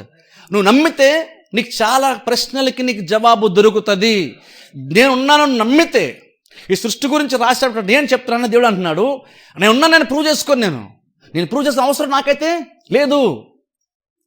కాబట్టి నేను నా గురించి నేను చెప్పుకోను, నా గురించి నేను ప్రూవ్ చేసుకోను, నేను ఎలా అంటున్నా నేను ప్రూవ్ చేసుకోను, నేను జస్ట్ నేనేం చేశాను రాసి ఉంచుతాను. అలా రాసి ఉంచినప్పుడు ఆ రాతల్లో, ఆ పత్రికల్లో, ఆ గ్రంథాల్లో, అనగా ఓల్డ్ టెస్ట్మెంట్లో కానీ న్యూ టెస్ట్మెంట్లో కానీ నేను కొన్ని రాసేటప్పుడు, కొన్ని మెన్షన్ చేసేటప్పుడు అందులో నువ్వు వెతికితే అక్కడక్కడ నేను ఉన్నాను అనడానికి కొన్ని అడుగుజాడలు, కొన్ని రుజువులు, కొన్ని కార్యాలు నీకు కనబడతాయి. కానీ నేనైతే నీకు ప్రూఫ్ ఏం పెట్టను. ఇక్కడ దేవుడు బేసిక్ మానవ జాతి దేవుడు అనుకున్నటువంటి మాట. ఎందుకు అలా దేవుడు పెట్టలేదు, పెడితే అందరూ తెలుసుకుంటారు కదా అంటే దేవుడు ఎందుకు అలా అనుకోలేదు. ఎందుకంటే దేవుడు ఎంత ఉన్నతమైనటువంటి వాడు అంటే నువ్వు నమ్మినా నమ్మకపోయినా నాకు పెద్దగా వచ్చే నష్టం నాకైతే ఏమీ లేదు. నమ్మితే నేనున్నాను, సృష్టి కంటే ముందు నేను ఉన్నాను నువ్వు అర్థం చేసుకొని నా దగ్గర నుంచి నువ్వు స్టార్ట్ చేసి ప్రపంచంలో జరుగుతున్నటువంటి కార్యాలని, అవి సమస్యలే కావచ్చు, లేదంటే వాటికి సంబంధించిన పరిష్కారాల గురించే కావచ్చు, మంచన్నా చెడన్నా సరే నువ్వు తెలుసుకోవాలంటే నువ్వు భూమి ఆకాశం దగ్గర స్టార్ట్ చేయదు, ఆది యందు దేవుడు అని ఆదిలోనికి వెళ్ళి దేవుడి దగ్గర స్టార్ట్ చేయి. అప్పుడు నీ ప్రతి క్వశ్చన్కి ఆన్సర్ నా దగ్గర నీకు దొరుకుతుంది. కానీ ప్రాబ్లం మనుషులు ఏంటంటే ఈ రోజుల్లో ఎక్కడ స్టార్ట్ చేస్తారు మనుషులు అంటే సృష్టి దగ్గర స్టార్ట్ చేస్తారు. అందుకని చూడండి, ఈ రోజుల్లో ఫిలాసఫర్స్ అంటారు. ఫిలాసఫర్స్ అంటే బేసిక్ అర్థం ఏంటంటే మనుషులకి చాలా చాలా రకాలైన సందేహాలు, ప్రశ్నలు ఉంటాయి చూసారా. తత్వవేత్తలు అంటారు బేసిక్గా. ఫిలాసఫర్స్ అంటే అర్థం ఏంటంటే తెలుగులో అయితే తత్వవేత్తలు అంటారు. అంటే అర్థం ఏంటి, తత్వాన్ని బోధిస్తారు. తత్వం అంటే అర్థం ఏంటంటే లోతైనటువంటి విషయాలకు ఉంటాయి చూసారా. అంటే భూమి ఎలా వచ్చింది, భూమి ఎలా గుండ్రంగా తిరుగుతుంది, లేదా మనిషి ఎలా బ్రతుకుతున్నాడు, మనిషి ఎక్కడి నుంచి వచ్చాడు, మనిషి ఎక్కడికి వెళ్తున్నాడు, చనిపోయాక మనిషికి ఏమవుతుంది, ఇలాగా చాలా లోతైనటువంటి ముఖ్యమైనటువంటి ప్రశ్నలు ఉంటాయి చూసారా. వాటికి అవసరమైన జవాబుని ప్రపంచానికి చెప్పేటువంటి వాళ్ళు ఈ ఫిలాసఫర్స్ అంటారు, తత్వవేత్తలు అంటాం తెలుగులో. బేసిక్గా వాళ్ళు చాలా ఫేమస్ ప్రపంచంలో. వాళ్ళు చెప్తే ప్రపంచం తెలుసుకుంటుంది చాలా విషయాలు. వాళ్ళు ప్రతిదీ జ్ఞానాన్ని ప్రజలకు అందిస్తారు. వాళ్ళు యాక్చువల్గా ఫిలాసఫర్స్ అంటారు వాళ్ళని. వాళ్ళు ప్రపంచాన్ని చెప్తారు. చిన్న చిన్న ప్రశ్నలు కాదు, సిల్లీ క్వశ్చన్స్ కాదు, పెద్ద పెద్దవి. బేసిక్గా అలాంటి క్వశ్చన్స్ కూడా బేసిక్గా ఒక సాధారణమైన మనిషి ఆలోచించడు. అలాంటి క్వశ్చన్స్కి వాళ్ళు ఆన్సర్లు చెప్తారు. వాళ్ళు ఎలాంటి క్వశ్చన్కి ఆన్సర్ చెప్తారు తెలుసా. అసలు నీ కనీసం మనలాంటి అల్పమైన జ్ఞానం ఉంటుంది, మనంట్లో కూడా బేసిక్గా మైండ్లోకి అలాంటి ప్రశ్నలు కూడా మనకు రావు. కానీ వాళ్ళు ఆ ప్రశ్నలు కాదు, ఆ ప్రశ్నలు వాళ్ళు కనుక్కుంటారు కదా, ఆ ప్రశ్నలకి వాళ్ళు ప్రపంచానికి ఆన్సర్ చేస్తారు. ఎవరిని అడిగితే వాళ్ళని తత్వవేత్తలు అంటాం. వాళ్ళు ఎక్కడ స్టార్ట్ చేస్తారు? బేసిక్గా వాళ్ళు పెద్దానికి ఆన్సర్స్ చెప్తారు. వాళ్ళు లోతైనటువంటి ప్రశ్నలన్నిటికీ, సందేహాలన్నింటినీ వాళ్ళు క్లారిఫై చేస్తారు. వాళ్ళు ఎక్కడి వరకు వెళ్తారు? మహా అయితే వెనక్కి వెళ్తే ఎక్కడి వరకు వెళ్తారు అంటే సృష్టి దగ్గరికి వెళ్తారు, భూమి దగ్గరికి వెళ్తారు వాళ్ళు. అందుకని చూడండి, ఇప్పుడు మనకు సైన్స్ కూడా చాలా మనకు తెలుసు చూసారా, బిగ్ బ్యాంగ్ థియరీ అంటారు. బిగ్ బ్యాంగ్ థియరీ బహుశా చాలామంది తెలియదు. బిగ్ బ్యాంగ్ థియరీ అంటే అర్థం ఏంటంటే, అదే నాకు తెలిసి 15 years బ్యాక్ ఇప్పుడు బాగా ఫేమస్ అయింది అది బిగ్ బ్యాంగ్ థియరీ అన్నది. మరి ఎప్పటి నుంచో తెలియదు కానీ 50 years బ్యాక్ అయితే నేను విన్నాను ఫస్ట్ టైం అది. బిగ్ బ్యాంగ్ థియరీ అంటే బేసిక్ అర్థం ఏంటంటే, అది బిగ్ బ్యాంగ్ అంటే అర్థం ఏంటంటే మహావిస్ఫోటనం తెలుగు అంటారు. మహావిస్ఫోటనం అంటే ఏంటి? భూమి ఎలా వచ్చింది అన్న దానికి ఫిలాసఫర్స్ చెప్తున్నారు ఆన్సర్. భూమి ఎలా తయారయ్యింది అన్న దానికి ఈ తత్వవేత్తలు చెప్తున్న విషయం ఏంటో తెలుసా? ఏదో ఒక పదార్థం ఉండదంట, పదార్థం సడన్గా అది అధికంగా కూలింగ్ అయిపోయి, అధికంగా వేడైపోయి, ఆ టెంపరేచర్ అటుగా అబ్రప్ట్గా అకస్మాత్తుగా అటు ఇటు అంటే వేడైపోయి, లేదా సడన్గా కూలింగ్ అయిపోయి సడన్గా పేలిపోయిందంట పెద్దగా. అది పెద్ద విస్ఫోటనం జరిగి భూమి వచ్చిందంట. భూమి వచ్చింది. ఆ తర్వాత సూర్యచంద్ర నక్షత్రం ఇవన్నీ కూడా అందులోంచి వచ్చేసినాయి అంటారు అలా. ఇవన్నీ మరి ఎలా కరెక్ట్గా ఎలా ఫార్మ్ ఎలా తిరుగుతున్నాయి అంటే, దాని భూమి ఆకర్షణ శక్తి ఉంది కాబట్టి అవన్నీ భూమికి దూరం వెళ్ళిపోకుండా అక్కడక్కడే దాని చుట్టూ అలాగా అరేంజ్ అయిపోయి అలా తిరుగుతా ఉన్నాయని చెప్తారు ఫిలాసఫర్స్. ఇప్పుడు చూడండి, వాళ్ళు ఏమంటున్నారంటే సింపుల్ చెప్తున్నారు. వాళ్ళు ఏమంటున్నారు? సడన్గా ఏదో ఒక పదార్థం పేలింది, భూమి వచ్చేసింది అంటున్నారు. కానీ బైబిల్ ఏం చెప్తుందంటే, దేవుడు భూమిని ఆకాశాన్ని దేవుడు సృష్టించని చెప్తాను. వాళ్ళు ఎంతవరకు వెళ్ళారు వెనక్కి? వాళ్ళు భూమి వరకు వెళ్ళారు. వాళ్ళు సృష్టి వరకు వెళ్ళారు. వాళ్ళు భూమి ఎలా వచ్చిందంటే భూమి వరకు వెళ్ళారు, కానీ ఆ ముందు వెనక్కి వాళ్ళు అంతకని వెనక్కి వెళ్ళలేదు. కానీ అనుకుంటే బహుశా నిజంగా వాళ్ళు ఫిలాసఫర్సే, కానీ వాళ్ళు ఇంకొంచెం వెనక్కి వెళ్తే బహుశా వాళ్ళు కూడా బహుశా ఆన్సర్స్ దొరుకుతాయేమో. ఎందుకంటే ఏదో ఒక పదార్థం ఉంది, ఆ పదార్థం సడన్గా పేలిపోయి కొంత భాగమేమో భూమి అయిపోయింది, కొంత భాగమేమో ఆకాశము నక్షత్రాలు ఇవన్నీ అయిపోయినాయి అని చెప్పేసి వాళ్ళు చెప్తున్నారు. బేసిక్ బిగ్ బ్యాంగ్ థియరీలో అదనమాట. బేసిక్గా సృష్టి అంతా అలా వచ్చిందంట. సడన్గా అనుకోకుండా ఏదో ఒకటి ప్రమాదంలాగా ఏదో జరిగింది, ఇంత మంచి భూమి వచ్చేసిందంట. ప్రమాదంలో నుంచి ఇంత మంచి భూమి, ఇంత మంచి సృష్టి, ఇంత అనుకూలమైనటువంటి వాతావరణ పరిస్థితులు, ఇంత అందమైన సృష్టి, ఇందులో ఉన్నటువంటి మంచి అంతా కూడా ఒక అనుకోకుండా ఏదో ఒక యాక్సిడెంట్ లాగా ప్రమాదంలో ఏదో పేలితే అందులో నుంచి ఇవన్నీ వచ్చినాయని చెప్తున్నారు వాళ్ళు. ఇప్పుడు చూడండి, అది వినడానికి బహుశా కొంతమందికి అది జ్ఞానం అనిపిస్తుంది, కానీ మండలానికైతే చాలా తెలుగు తక్కువతనంగా అనిపిస్తుంది. భూమిని దేవుడు చేయలేదంటారు వాళ్ళు. అది ఇలా పేలి జరిగిందంటారు. ఇప్పుడు ఇంకా నిజంగా కొంచెం వెనక్కి వెళ్ళాం అనుకోండి, నిజంగానే వెనక్కి వెళ్తే అప్పుడు మనకు దేవుడు ఉండడానికి విశ్వాసం అవుతుంది. ఎందుకంటే ఆది యందు దేవుడు భూమిని ఆకాశాన్ని సృజించాను. వాళ్ళు భూమి వరకు వచ్చారు, కానీ ఇంక వెనక్కి వెళ్తే దేవుడు ఉన్నవాడు ఉన్నాడు. అలా దేవుడి దగ్గర రాకుండా భూమి ఆకాశం సృజించబడింది అంటారు వాళ్ళు. కానీ అది ఒక పేలుడు పదార్థం ద్వారా వచ్చిందంటారు వాళ్ళు. కానీ ఇప్పుడు ప్రాబ్లం ఏంటంటే, అందులో ఇంకో ప్రాబ్లం ఉంది బేసిక్గా. అదేంటంటే, ఏదో ఒక పదార్థం పేలింది కాబట్టి ఎంత వచ్చిందంటారు. కరెక్టే, మరి పదార్థం ఎక్కడి నుంచి వచ్చింది? దానికి వాళ్ళ దగ్గర ఆన్సరు మనం ఉంటాం. ప్రతిదీ దేవుడు చేశాడంటాం. ఈ భూమిని, చంద్రుని, సూర్య, నక్షత్రాలు, జలచరాలు అన్నీ దేవుడు చేశాడు మనం అంటాం. బైబిల్ చెప్తుంది ఆ మాట. కానీ వాళ్ళు ఏమంటారు? బిగ్ బ్యాంగ్ థియరీ బేసిక్గా ఏం చెప్తుందంటే, ఏదో పేలుడు సంభవించింది, ఆ పేలుడితో భూమి అవన్నీ వచ్చేసినాయి, మనుషులు కూడా ఆటోమేటిక్గా అందులో నుంచి వచ్చేసామంటారు వాళ్ళు అంటున్నారు అన్నమాట. కానీ ఇప్పుడు క్రిస్టియన్స్గా బైబిల్ బట్టి అర్థం చేస్తున్నప్పుడు మనకు అర్థం విషయం ఏంటంటే, ఎందుకు ఆ పదార్థం మన ఎక్కడి వచ్చింది? సరే, పేలింది కాబట్టి భూమి వచ్చింది, పేలింది కాబట్టి నక్షత్రం వచ్చేసింది, బాగానే ఉంది. అలా పేలితే మంచి జరిగింది. పేలడం వల్ల ఇవన్నీ వస్తే ఎందుకు ఆ పదార్థం దేనివల్ల వచ్చింది? ఆ పదార్థం దేనివల్ల వచ్చింది? అందుకే చూడండి, పర్పస్ అర్థం అవ్వాలంటే, ఒక విషయం లోతు తెలుసుకోవాలంటే ఎందుకు అన్నదాన్ని ఎలా వెనక్కి వెళ్ళిపోవాలి మనం. మనుషులంగా బేసిక్గా నీ జీవితంలో నువ్వు ఎందుకున్న దాని ఉద్దేశం తెలుసుకోవాలన్నా సరే, ఎందుకు అని వెనక్కి వెళ్తుంటేనే అప్పుడు నీకు నిజమైన ఆన్సర్ నీకు దొరుకుతుంది. ఎంత వెనక్కి వెళ్ళాలంటే, నువ్వు చివరికి అలా ప్రశ్న వేసుకుంటూ వెళ్తే నువ్వు దేవుడి దగ్గరికి వస్తావు. కానీ ప్రపంచంలో ప్రాబ్లం ఏంటంటే, వాళ్ళు సృష్టి దగ్గరికి వచ్చి ఆగిపోతారు. వాళ్ళు అంతకన్నా ముందు దేవుడు ఉన్నాడని బైబిల్ చెప్తుంది. మరి దేవుడు ఉంటే ప్రూఫ్ ఏదన్నా అంటారు. దేవుడు ఎక్కడ కూడా ప్రూఫ్ ఏం చెప్పలేదు. ప్రూఫ్ ఇక్కడ బైబిల్లో మనకుంది. సృష్టిని చూస్తే మనకు అర్థమవుతుంది దేవుడు ఉన్నాడు. ఎందుకంటే ఈ సృష్టి ఇంత క్రమంగా పనిచేస్తుంది చూసారా. దీని డిజైన్ చెప్తుంది మనకి, దీనికి ఉన్నటువంటి ఉద్దేశం చెప్తుంది, దీని వెనకాల ఎవరో ఉన్నారు. ఇప్పుడు చూడండి, బైబిల్ స్టాండ్ ఇది ఉంది. ఈ డిజైన్ ఏం చెప్తుందంటే, ఇది వేరే పర్పస్ కోసం దీన్ని చేసాం. ఇది కూర్చోడానికి కాదు ఇది చేసింది, దీనికి వేరే పర్పస్ ఉంది. ఈ డిజైన్ ఏం చెప్తుందంటే, ఇది దీనికోసం, ఇది కూర్చోడానికి ఉంది కాదు అని ఈ డిజైన్ మనకు చెప్తుంది. ఈ డిజైన్ ఏం చెప్తుందంటే, దీని వెనకాల ఉన్న ఉద్దేశము వేరు అని చెప్తుంది. ఇది ఎందుకు అని మనం అడిగితే తెలుస్తుంది ఇది మనకి. ఇప్పుడు సడన్గా చూడండి, నార్మల్గా ఇలాంటిది ఏమైనా చూసినా, లేదా కీబోర్డ్ ఉంది, ఇది చూసాం అనుకోండి. ఇప్పుడు కీబోర్డ్ ఎందుకు ఆ డిజైన్లో ఉంది, ఆ షేప్లో ఎందుకు ఉంది, అన్ని కీస్ ఎందుకు ఉన్నాయి, ఆ సౌండ్స్ ఎందుకు వస్తున్నాయి అంటే, దాన్ని తయారు చేసాడు అందులో ఉండే ప్రతిసారి నొక్కుతున్నాడా? లేదు.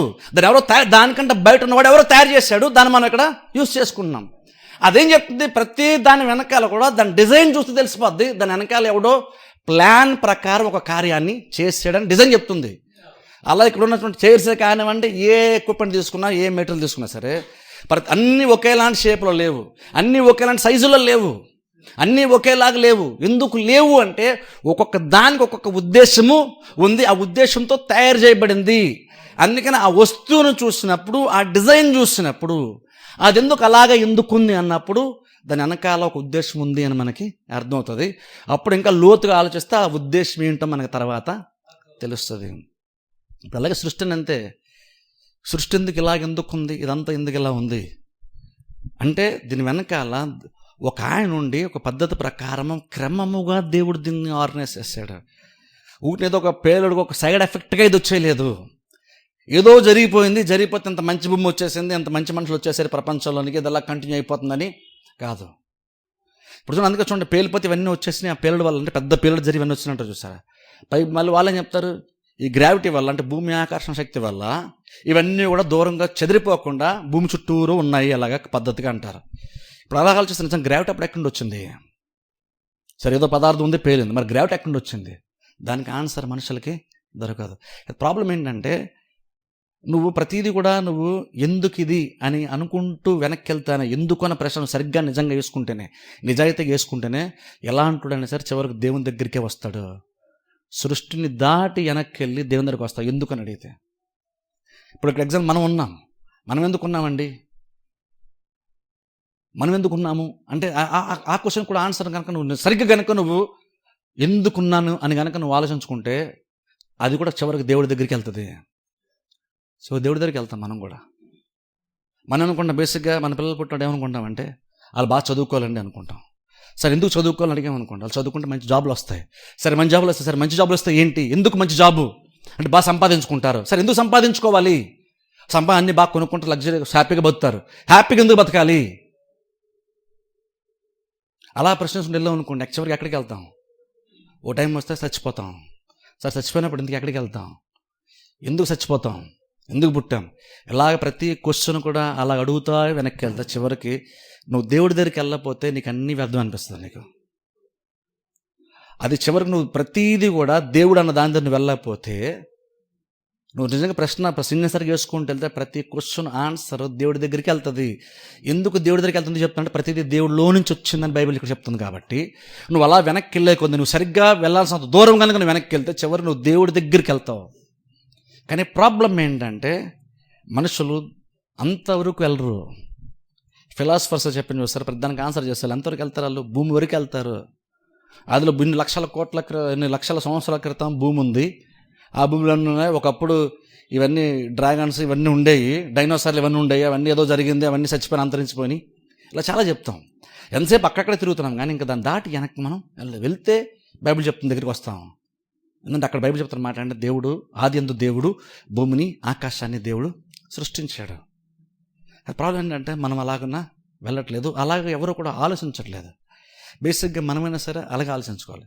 ఇప్పుడు బాగా బద్దాం అనుకుంటున్నా, మంచి ఇల్లు కట్టుకోవాలి, పిల్లలు మంచి చదివించుకోవాలి, ఎందుకు చదివించుకోవాలి, ఇవన్నీ ఎందుకు సంపాదించుకోవాలి, ఎందుకు అలా క్వశ్చన్ వేసుకుంటూ వెళ్తే చివరికి దేవుడి దగ్గరికి వెళ్తాం.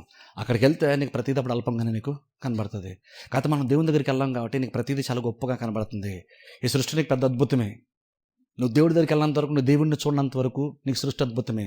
కానీ ఒకసారి నువ్వు సృష్టిని దాటి నువ్వు దేవుని దగ్గరికి వెళ్ళాక ఈ సృష్టి కంటే అద్భుతమైన సృష్టిని చేసినటువంటి అద్భుతమైన వాణ్ణి చూసిన తర్వాత నీకు ఇక ఇదంత అద్భుతం అని నీకు అనిపించదు. అప్పుడు చూడండి, బాగా డబ్బు సంపాదించుకోవాలి, బాగా బతకాలి, మంచిగా ఉండాలి, లగ్జరీగా బతకాలి. నువ్వు నిజంగా దేవుడి దగ్గరికి వెళ్ళి ఆ పాయింట్ ఆఫ్ వ్యూతో ప్రతిదీ నువ్వు చూడడం స్టార్ట్ చేస్తే ఇదేది నీకు అంత వాల్యుబుల్ నీకు పెద్దగా అనిపిస్తుంది. ఉందా అంటే ఓకే ఉందిలేండి, మంచి బట్టలు వేసుకున్నా అంటే ఓకే మంచి బట్టలు వేసుకున్నాం, అంతేగాని మంచి బట్టలు వేసుకుంటే అది ఇది అంత ఇదే మనకి యాక్చువల్గా వాటిలో అంత పర్పస్ అనిపించదు. నువ్వు దేవుడి దగ్గరికి వెళ్ళి ఆయన దగ్గరికి వెళ్ళిన తర్వాత ఆయన దగ్గర నిలబడి ఇటు తిరిగి ప్రపంచాన్ని చూడడం స్టార్ట్ చేయి, సృష్టిని చూడడం స్టార్ట్ చేయి, అప్పుడు నీకు ప్రతిదీ అల్పంగా కనబడుతుంది. ఎందుకంటే దేవుడు అంతా ఉన్నతమైనటువంటి వాడు. అక్కడ ఖచ్చితంగా దేవుడైతే ఉన్నాడు. బైబిల్ చెప్తున్నటువంటి మాట, ఆదియందు దేవుడు భూమి ఆకాశాన్ని దేవుడు చేశాడు. అక్కడ ఖచ్చితంగా అందుకనే ఇంత సృష్టిని తర్వాత ఇన్ని ప్రపంచంలో చూస్తే ఇవన్నీ సిస్టమేటిక్గా పద్ధతిగా పనిచేస్తూ ఉదయం అవగానే సూర్యుడు వెలుగునిస్తున్నాడు, రాత్రి అవగానే చంద్రుడు వెలుగునిస్తున్నాడు, కాంతినిస్తున్నాడు. ఇలా ప్రతిదీ ఇంత పద్ధతిగా పనిచేస్తుంటే, ఇంత క్రమముగా పద్ధతిగా పనిచేస్తున్నప్పుడు దీని ఇంత క్రమంలో పద్ధతిలో జరిగించినటువంటి వాడు వేరేవాడు ఉంటాడు కదా అని ఆలోచించాలి. కానీ అలా ఆలోచించట్లేదు ప్రపంచం. జ్ఞానంలో అలాగ ఆలోచించట్లేదు. ఎప్పుడైనా చెప్తాను చూడండి, ఒకటి కనుక ఒక క్రమముగా పద్ధతి కూడా పనిచేస్తుందంటే దాని అర్థం ఏంటంటే దాన్ని అలా క్రమంగా నడిపించేటువంటి వాడు దాని వెనకాల ఉన్న అర్థం. ఒక సిస్టమేటిక్గా మీరు ఏదైనా క్లాక్ని చూడండి, వాచ్ని చూడండి. ఏ సెకండ్ములు నిమిషానికి 60 సార్లు ఎందుకు ప్రతిసారి కొట్టుకుంటుంది? 60 నిమిషం ఎందుకు? నిమిషానికి ఎందుకు 60 నిమిషాలు ఎందుకు? ఎగ్జాక్ట్ గంట ఎందుకు? అలా ఎందుకు? అంత పద్ధతిగా ఎందుకు పనిచేస్తుంది అంటే అంత పద్ధతిగా పనిచేయాలని ఒకడు దానికంటే గొప్పవాడు, దానికంటే క్రమం అటువంటి వాడు, దానికంటే గొప్పవాడు దాన్ని అలాగున్నా తయారు చేశాడు. నువ్వు క్రమముగా పనిచేసినటువంటి ప్రతి దానిలో ఒక ఆర్డర్తో ఉందంటే, ఒక డిజైన్తో ఉందంటే ఖచ్చితంగా దాని వెనకాల ఒక ఉద్దేశము ఉంది అని అర్థము. దాని వెనకాల ఒక ఉద్దేశంతో నడిపించినటువంటి వాడు, తయారు చేసిన వాడు ఉన్నాడని అర్థం. అలాగే మనుషులు వాచ్, క్లాక్లు ఇవన్నీ చూస్తేనే మనం ఎవరో దీన్ని మ్యానుఫ్యాక్చర్ చేశారని మనకు అర్థమవుతున్నప్పుడు, మరింత సృష్టి అంతా కూడా ప్రతిదీ కూడా ఇలా క్రమంగా పనిచేస్తున్నప్పుడు మనం సృష్టిని చూసే ప్రతిదీ, ఈవెన్ మనందరం నడిపించేటువంటి టైం అనేటువంటిది కూడా మన సృష్టిని చూసే కదా మనం చేసుకున్నాం. సృష్టిని కనుక పరిశీలించకపోతే మనిషికి టైం అనేది కూడా తెలిసేది కాదు. యాక్చువల్గా సూర్యుని బట్టి ఆ నీడని బట్టే కదా క్లాక్ని తయారు చేయడం మనం నేర్చుకున్నాం మనుషులంగా. సృష్టిని చూసి మనం నేర్చుకున్నాం. ఎందుకంటే సృష్టి క్రమంగా పనిచేస్తుంది కాబట్టి దాని తగ్గట్టుగా మనం కూడా ఆర్డర్గా ఉందామని మనం ఒక ఆర్డర్గా కొన్ని మనం తయారు చేసుకోవడానికి సృష్టి మనకి సహాయపడింది. అప్పుడు క్లాక్ నుంచి వస్తున్నప్పుడు దీని వెనకాల ఒక బలమైన మైండ్ పనిచేస్తుంది. వాడు చాలా తెలివిగా ఆలోచించి దీన్ని తయారు చేశాడని ఒక క్లాక్ నుంచి వచ్చిన తర్వాత దాని వెనకాల దాన్ని తయారు చేసిన వాడు ఉన్నాడని చెప్పగలుగుతాడు మనిషి. ఎంత క్రమముగా క్లాక్ కంటే సిస్టమేటిక్గా పనిచేస్తూ, క్లాక్లు ఎంత తయారు చేసినా సరే అది కొంతకాలమే బ్యాటరీ అయిపోద్ది, పనిచేయడం మానేస్తుంది. కానీ సృష్టి కొన్ని లక్షల సంవత్సరాలు ఇంత క్రమంగా పనిచేస్తున్నా సరే ఇంకొన్న మనిషి ఏమంటాడంటే ఇది ఎంత యాక్సిడెంటల్గా పొరపాటున వచ్చేసింది, ఏదో జరిగిపోయింది వచ్చేసింది అంటున్నాడు. కానీ ఇంతగా పద్ధతిగా ఉందంటే దీని వెనకాల ఎవరు ఉండుంటారు కదా అని మనిషి ఆలోచన చేయట్లేదు. ఈ డిజైన్ ఏం చెప్తుంది? ఒక పర్పస్ ఉందని చెప్తుంది. డిజైన్ ఒక పర్పస్ ఉందని చెప్తుంది. ప్రపంచం ఇలాగ రౌండ్ గుండ్రంగా ఎందుకుంది, ఇవన్నీ ఇలా ఎందుకున్నాయి అది దాని వెనకాల ఒక ఉద్దేశం ఉందని అర్థమవుతుంది. ఉద్దేశం ఉందంటే దాని వెనకాల అంతకంటే బలమైనటువంటి ఉద్దేశం కలిగినటువంటి ఒక జ్ఞానవంతుడు, తెలియగలిగినటువంటి ఒక సృష్టికర్త ఉన్నాడని బైబిల్ మనకి చెప్తుంది. అందుకే చూడండి, ఈవెన్ సృష్టిని చూస్తే మనం తెలిసిపోతుంది. అందుకనే దేవుడు కూడా బైబిల్ ఎవరు రాసించాలంటే దేవుడు లేడని బుద్ధిహీనులు తమ హృదయంలో అనుకుంటారు. ఎందుకంటే నువ్వు కనుక దేవుడి దగ్గరికి వెళ్ళిపోతే బైబిల్ ప్రకారం చూస్తే సృష్టి ఎందుకుంది, దాని వెనకాల కింద వరుసగా దేవుడు ఏవైతే చేశారు అవన్నీ ఎందుకున్నాయి అని కనుక నువ్వు ఆలోచించుకుంటూ వెళ్తే నువ్వు దేవుడి దగ్గరికి వెళ్తావు. నువ్వు దేవుడి దగ్గరికి వెళ్ళే ప్రతిదీ దేవుడిని ఫస్ట్ ఆఫ్ ఆల్ నువ్వు సెట్ చేసుకొని దేవుడు ఉన్నాడని నమ్మి అప్పుడు ప్రపంచాన్ని అంతా చూస్తే నీ ప్రతి క్వశ్చన్కి ఆన్సర్ దొరుకుతుంది. కానీ ఆ దేవుడు నువ్వు పక్కన పెట్టేసి నువ్వు ఆన్సర్లు వెతుకు, నీకు ఆన్సర్స్ దొరకవు. లైఫ్కి అందుకని పర్పస్ చాలా మందికి ఉండదు. అందుకని చూడండి, క్రిస్టియన్ మనం ఏం నమ్ముతామంటే నువ్వు దేవుడి దగ్గరికి వచ్చిన తర్వాత నీ లైఫ్ యొక్క ఉద్దేశం ఏంటి, నేను ఎందుకు దేవుడి భూమి మీద పంపించాడో నీకు తెలుస్తుంది. నువ్వు దేవుడిని తెలుసుకున్నంత వరకు నీ లైఫ్ ఏమనుకుంటావు అంటే ఎంతసేపు నేను ఎందుకో వచ్చాను భూమి మీదకి, కాబట్టి నేను మంచిగా చదువుకోవాలి, మంచిగా తినాలి, మంచిగా బతకాలి అనుకుంటున్నాం మనం. ఎంతసేపు నేను మంచిగా తినాలి, మంచి బట్టలు కట్టుకోవాలి, మంచి ఆహారం తినాలి, అంతవరకే మనం ఆలోచిస్తున్నాం. కానీ దేవుడి దగ్గరికి వచ్చింది ఏమర్థమవుతుందంటే నేను క్యాజువల్గా భూమి మీదకి రాలేదు, దాని వెనకాల ఒక ఉద్దేశము ఉంది. కాబట్టి నేను ఏదో బాగా చదువుకొని బాగా సంపాదించుకొని బాగా బతడానికి కాదు, అంతకంటే ఉన్నతంగా ఇంకేదో ఉంది అని దేవుడి దగ్గరికి వస్తేనే అర్థమవుతుంది. అందుకని దేవుడు లైఫ్లో ఉంటేనే నీ లైఫ్ సాటిస్ఫాక్షన్ ఉంటుంది. అందుకని దేవుడు లేకపోతే నీకు ఎన్ని ఉన్నా సరే నీకు సాటిస్ఫాక్షన్ నీకు అందుకని ఉండదు అంటాను నేను.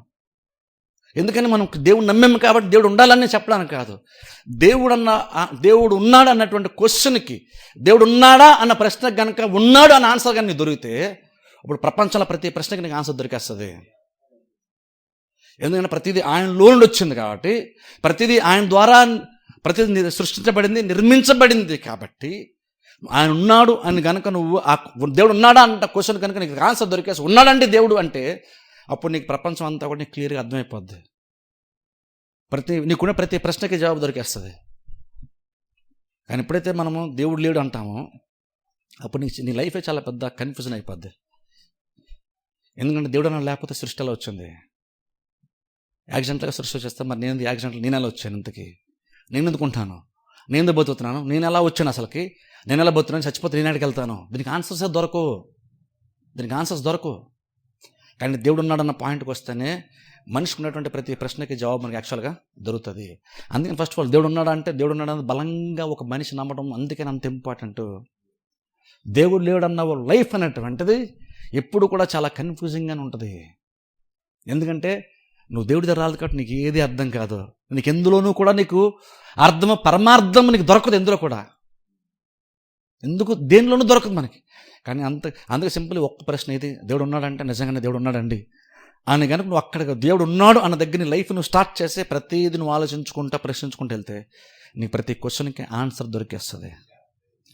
కానీ ఎప్పుడైతే దేవుడు లేడు అనుకుంటావో నువ్వు స్టార్టింగ్ నువ్వు రాంగ్ చేస్తావు, అప్పుడు నీకు ఏ క్వశ్చన్కి నీకు ఆన్సరే దొరకదు. అందుకని చూడండి, దేవుడు ఉన్నాడని నమ్మడం అందుకని ఇంపార్టెంట్ అన్న. దేవుడు ఉన్నాడని నమ్మితే అప్పుడు నీకు ఆన్సర్స్ కూడా ఈజీగా దొరుకుతాయి. అందుకే చూడండి, నేను అంటాను చూడండి, అందుకని మనము దేవుని మన లైఫ్లోకి ఆహ్వానించడము, దేవుని జీవితంలో ప్రధానంగా పెట్టుకోవడం అందుకని ఇంపార్టెంట్ అంటారు. నేను చెప్పేది సృష్టిలో ఉన్నటువంటి ప్రశ్నలకు జవాబులే కాదు, నేను చెప్పేది మన లైఫ్లో మన జీవితంలో కూడా మనకు వచ్చే ప్రతి ప్రశ్నకి ఆన్సర్ దేవుని దగ్గర దొరుకుతుంది. మనకి మన లైఫ్కి వచ్చే ప్రతి ప్రశ్నకి, నా లైఫ్ ఎందుకు ఇలా ఉంది, నేను ఎందుకు ఇలా ఉన్నాను, నేను ఇక్కడ ఎందుకున్నాను, నాకు ఎందుకు ఇలాగా అన్న దానికి ఒక వ్యక్తిగా పర్సనల్గా నీకు వ్యక్తిగతంగా నీ జీవితంలో గూర్చి నీకు ఉండేటువంటి ప్రశ్నలకు కూడా జవాబు దొరకాలంటే ఫస్ట్ ఆఫ్ ఆల్ దేవుడు నీ జీవితంలోనికి రావాలి. నీ జీవితంలో దేవుడు ఉంటే అప్పుడు అన్నా చూడండి, అప్పుడు ప్రాబ్లం ఏదైనా సరే కావచ్చు సొల్యూషన్ దొరుకుతుంది. ప్రాబ్లం ఏదైనా సరే సొల్యూషన్ దొరుకుతుంది. కానీ ఈ రోజుల్లో ఉన్న ప్రాబ్లం ఏంటంటే ఫస్ట్ మనం ఏమనుకుంటాం, ఫస్ట్ నాకు అన్ని ప్రాబ్లమ్స్ సాల్వ్ అయిపోవాలనుకుంటాం. అందుకే చూడండి, క్రిస్టియన్ టీచింగ్లో బేసిక్గా ఏముంటుంది, ఫస్ట్ ఆఫ్ ఆల్ నువ్వు దేవుని దగ్గరికి వచ్చేయంటాం మనం. నీకు ఏ ప్రాబ్లం ఉందా, నీకు ఏ లోటు ఉన్నా సరే ఫస్ట్ ఆఫ్ ఆల్ మీరు దేవుని దగ్గరికి వచ్చేయండి, దేవుని నమ్ముకోండి అని చెప్తాం. ఎందుకని మతం మార్చేయడానికి కాదు, చర్చలోకి ఎక్కువ మంది రప్పించుకోవడానికి కాదు. ఎందుకంటే నువ్వు దేవుని దగ్గరికి వచ్చేస్తే, నువ్వు దేవుని నమ్మేస్తే, నువ్వు కరెక్ట్గా స్టార్ట్ చేస్తున్నావు, అప్పుడు నీకున్న ప్రతి ప్రాబ్లంకి సొల్యూషన్ ఖచ్చితంగా దొరుకుతుంది. కాకపోతే మనం ఏంటంటే ఈ ప్రాబ్లమ్స్ అన్నింటినీ సాల్వ్ చేయడం గురించి మనం ఆలోచిస్తున్నాం, ప్రాబ్లమ్ సొల్యూషన్ వెతుకుతున్నాం. నేను అంటాను, నువ్వు దేవుని పక్కన పెట్టేసి జవాబులు వెతుకు, నీకు దొరకదు. సమస్యల పరిష్కారం వెతుకు, నీకు దొరకదు. కానీ దేవుడిని కనుక లైఫ్లో పెట్టేసుకుంటే, ఆయనలో ఉండే ప్రతిదీ వచ్చింది కాబట్టి నువ్వు ఆయన దగ్గర స్టార్ట్ చేస్తే నీకు జనరల్గా ఉండే ప్రతి ప్రశ్నకి, పర్సనల్ లెవెల్లో ఉండేటువంటి ప్రతి ప్రశ్నకి ఆన్సర్ ఖచ్చితంగా మనకి దొరికేస్తుంది. అందుకనే దేవుని దగ్గర స్టార్ట్ చేయడం అందుకని అంత ఇంపార్టెంట్ మనం చెప్తాం. ఏదో చర్చకు రప్పించుకోవడానికో లేదా మతం మార్చడానికో అయితే యాక్చువల్గా కాదు. బేసిక్గా దేవుని నమ్ముకొని చెప్తున్నాడు. బేసిక్గా అలా చెప్పినప్పుడు మనం ఎదుటోళ్ళకి ఏ సహాయపడుతున్నామంటే, నీ ప్రతి ప్రశ్నకి, నీకున్నటువంటి ప్రతి లోటుకి, నీకున్నటువంటి ప్రతి ప్రశ్నకి ఆన్సర్ ఆయన దగ్గర దొరుకుతుంది. ఎందుకు ఆయన దగ్గర ఎందుకు దొరుకుతుంది అంటే, ప్రతిదీ ఆయన దగ్గర నుండి వచ్చింది కదా, నువ్వు ఆయనలో ఉండే వచ్చావు కాబట్టి నువ్వు ఆయన దగ్గరికి వెళ్ళిపో. అప్పుడు నీకు ప్రాబ్లం ఎందుకు వచ్చిందో తెలుస్తుంది, దానికి సొల్యూషన్ కూడా ఆయన దగ్గర నీకు ఖచ్చితంగా నీకు దొరుకుతుంది. ఆయన దగ్గరికి వచ్చేయాలి. అందుకని ఆయన దగ్గరికి వచ్చేస్తే సమస్యల పరిష్కారం ఖచ్చితంగా దొరికేస్తుంది. అందుకని ప్రధానంగా అందుకని మనకి దేవుడే మనకి మెయిన్ అవుతాడు. అందుకని మనం మన ప్రతి అవసరాలు తీర్చుకోవడం వెనకాల దాని వెనకాల మనం దేవుని వెనకాల వెళ్తాం. అందుకని బేసిక్గా ఏం చెప్తాం మనం, బేసిక్ మనందరికీ ప్రధానంగా అవసరమైన కార్యం ఒక్కటే, దేవుడు.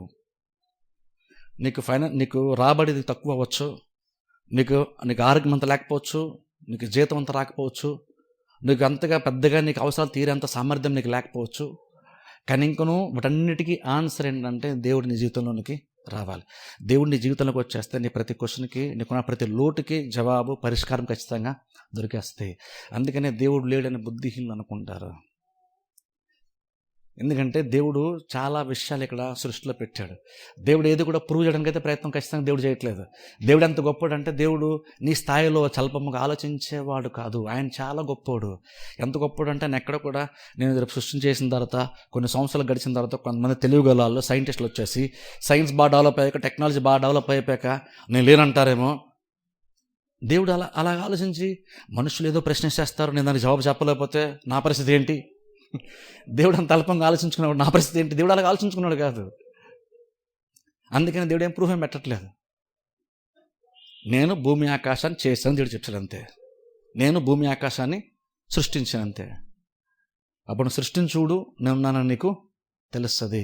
వేరేది చూడు, నేనున్నాను నీకు తెలుస్తుంది. నేనేం ప్రూఫ్ పెట్టను, కానీ నేను చేసినటువంటి కార్యాల్లో నీకు సరిపోయినంత రుజువులు ఖచ్చితంగా నీకు దొరుకుతుంది.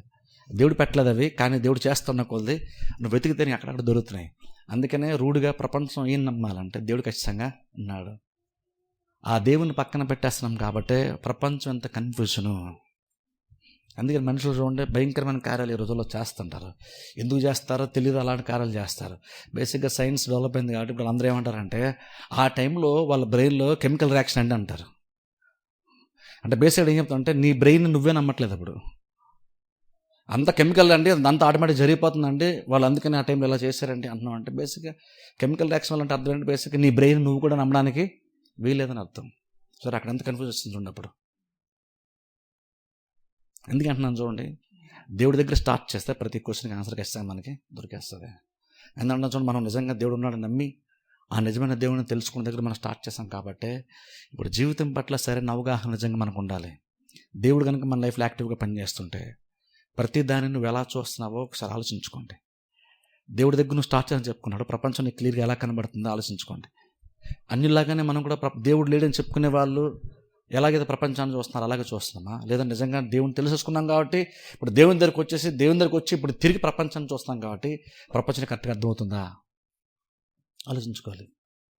అందుకని మనం మిగిలినటువంటి వాటి వెనకాల వెళ్ళాం, దేవుని వెనకాల వెళ్తాం. ఎందుకంటే దేవుని వెనకాల వెళ్తుంటే ప్రతి సమస్యకి పరిష్కారం మనకు ఆటోమేటిక్గా దొరికేస్తుంది. ఎందుకంటే చూడండి, దేవుడు లేకుండా ఏది యాక్చువల్గా ఉండదు.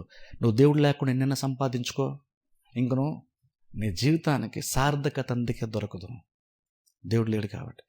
ఆ దేవుని పక్కన పెట్టండి, లైఫ్ అంతా కన్ఫ్యూజనే. నీకు తాత్కాలికంగా బాగుంటుంది ఉంటుంది, కానీ ఓ టైం వచ్చినప్పుడు మోస్ట్లీ చూడండి, నువ్వు చివరి దినాలకు వచ్చినప్పటికీ నీ లైఫ్ మీద నువ్వు ఎందుకు ఉన్నావు, ఎందుకు బతికావు, ఎందుకు చచ్చిపోతున్నావు చాలామంది కూడా తెలియదు. ఎందుకంటే వాళ్ళ లైఫ్లో వాళ్ళు దేవుని దగ్గర రాలేదు. ఒకవేళ దేవుని దగ్గరకు వచ్చినా సరే దేవుని సీరియస్గా తీసుకోలేదు. నేను ఎందుకు ఇక్కడ ఉన్నాను, నేను ఇక్కడ దేవుడు ఎందుకు పెట్టాడు, నా లైఫ్ యొక్క ఉద్దేశం ఏంటి, దేవుడు ఏ ఉద్దేశం నాకు పెట్టాడు, అది నువ్వు తెలుసుకొని నువ్వు అది నెరవేర్చేంత వరకు కూడా నువ్వు బతుకుతావేమో. చాలామంది ఉద్దేశంతో బతికే వాళ్ళకంటే నువ్వు ఇంకా బెటర్గానే కనబడుతూ ఉంటావేమో, భౌతికంగా బాగానే కనబడతామో. కానీ టైం వస్తే మాత్రం నీ జీవితంలో ఎక్కడ లేనంత దుఃఖం ఖచ్చితంగా నీకు ఉంటుంది. ఎందుకంటే నువ్వు నీ లైఫ్ పర్పస్ అంతా నువ్వు వేస్ట్ చేసుకున్నావు. దేవుని ఒక ఉద్దేశంతో పెట్టాడు, కానీ అది ఫుల్ఫిల్ అవ్వలేదు. ఇప్పుడు చూడండి, కీబోర్డ్కి ఒక పర్పస్ ఉంది, కానీ అసలు దాన్ని వాడుకుని ఊరిని డెకరేషన్ అలా పెట్టుకున్నాను అనుకోండి, యూజ్ ఉందా దానివల్ల? యూజే లేదు. అది జస్ట్ డెకరేషన్ కోసం లేదు, అది దాని వెనకాల వేరే ఉద్దేశము ఉంది. కానీ ఆ ఉద్దేశం నెరవేర్చుకుని జస్ట్ నేను ఒక టేబుల్లో వాడుకున్నాను అనుకోండి, బైబిల్ పెట్టుకోవడానికి, ఇంకా పాటల పుస్తకం పెట్టుకున్నాను అనుకో, ఓ టేబుల్లో వాడుకుంటే ఇంకా నువ్వు వాడబడుతుంది, అది టేబుల్ లాగా యూజ్ అవుతుంది కీబోర్డ్ కూడా. కానీ ఫుల్ ఫ్లెజ్డ్గా దాన్ని యూజ్ చేసుకోగలిగామా, అది నిజంగా వాడబడిందా, ఏ సామర్థ్యం అయితే అందులో ఉందో దాని ప్రకారం అది జీవించిందా, అది ఉందా, వాడబడిందా అంటే లేదు. అది ఎప్పుడైతే అలా లేదో లైఫ్లో సాటిస్ఫాక్షన్ ఉండదు. ఎందులో సాటిస్ఫాక్షన్, నీ జీవితం తక్కువ వచ్చింది కాబట్టి సాటిస్ఫాక్షన్ లేదని కాదు, నీ జీవితంలో దేవుడు సరిగ్గా పని చేయట్లేదు కాబట్టి నీకు సాటిస్ఫాక్షన్ లేదు, అది మాత్రం గ్యారంటీ. మనం కొన్ని క్రిస్టియన్స్ అయినప్పుడు కొన్నిసార్లు మనం ఏంటంటే అది లేదు కాబట్టి నాకు తృప్తి లేదు, అది లేదు కాబట్టి నాకు అనుకుంటాం. అదంతా కాదు, నీకు దేవుడు లేడు కాబట్టి, చాలా సందర్భం దేవుడు యాక్టివ్గా నీలో లేడు కాబట్టి నీకు తృప్తి నీకు ఉండట్లేదు.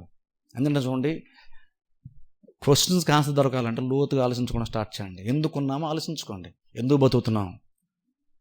జస్ట్ ఊరినే జంతువులాగా మనం కూడా వచ్చేసి చచ్చిపోవడానికి ఇక్కడ ఉంది లేదు. ఇంక ఉద్దేశం ఖచ్చితంగా దేవుని ఉద్దేశం బలమైనది ఏదో ఉంది.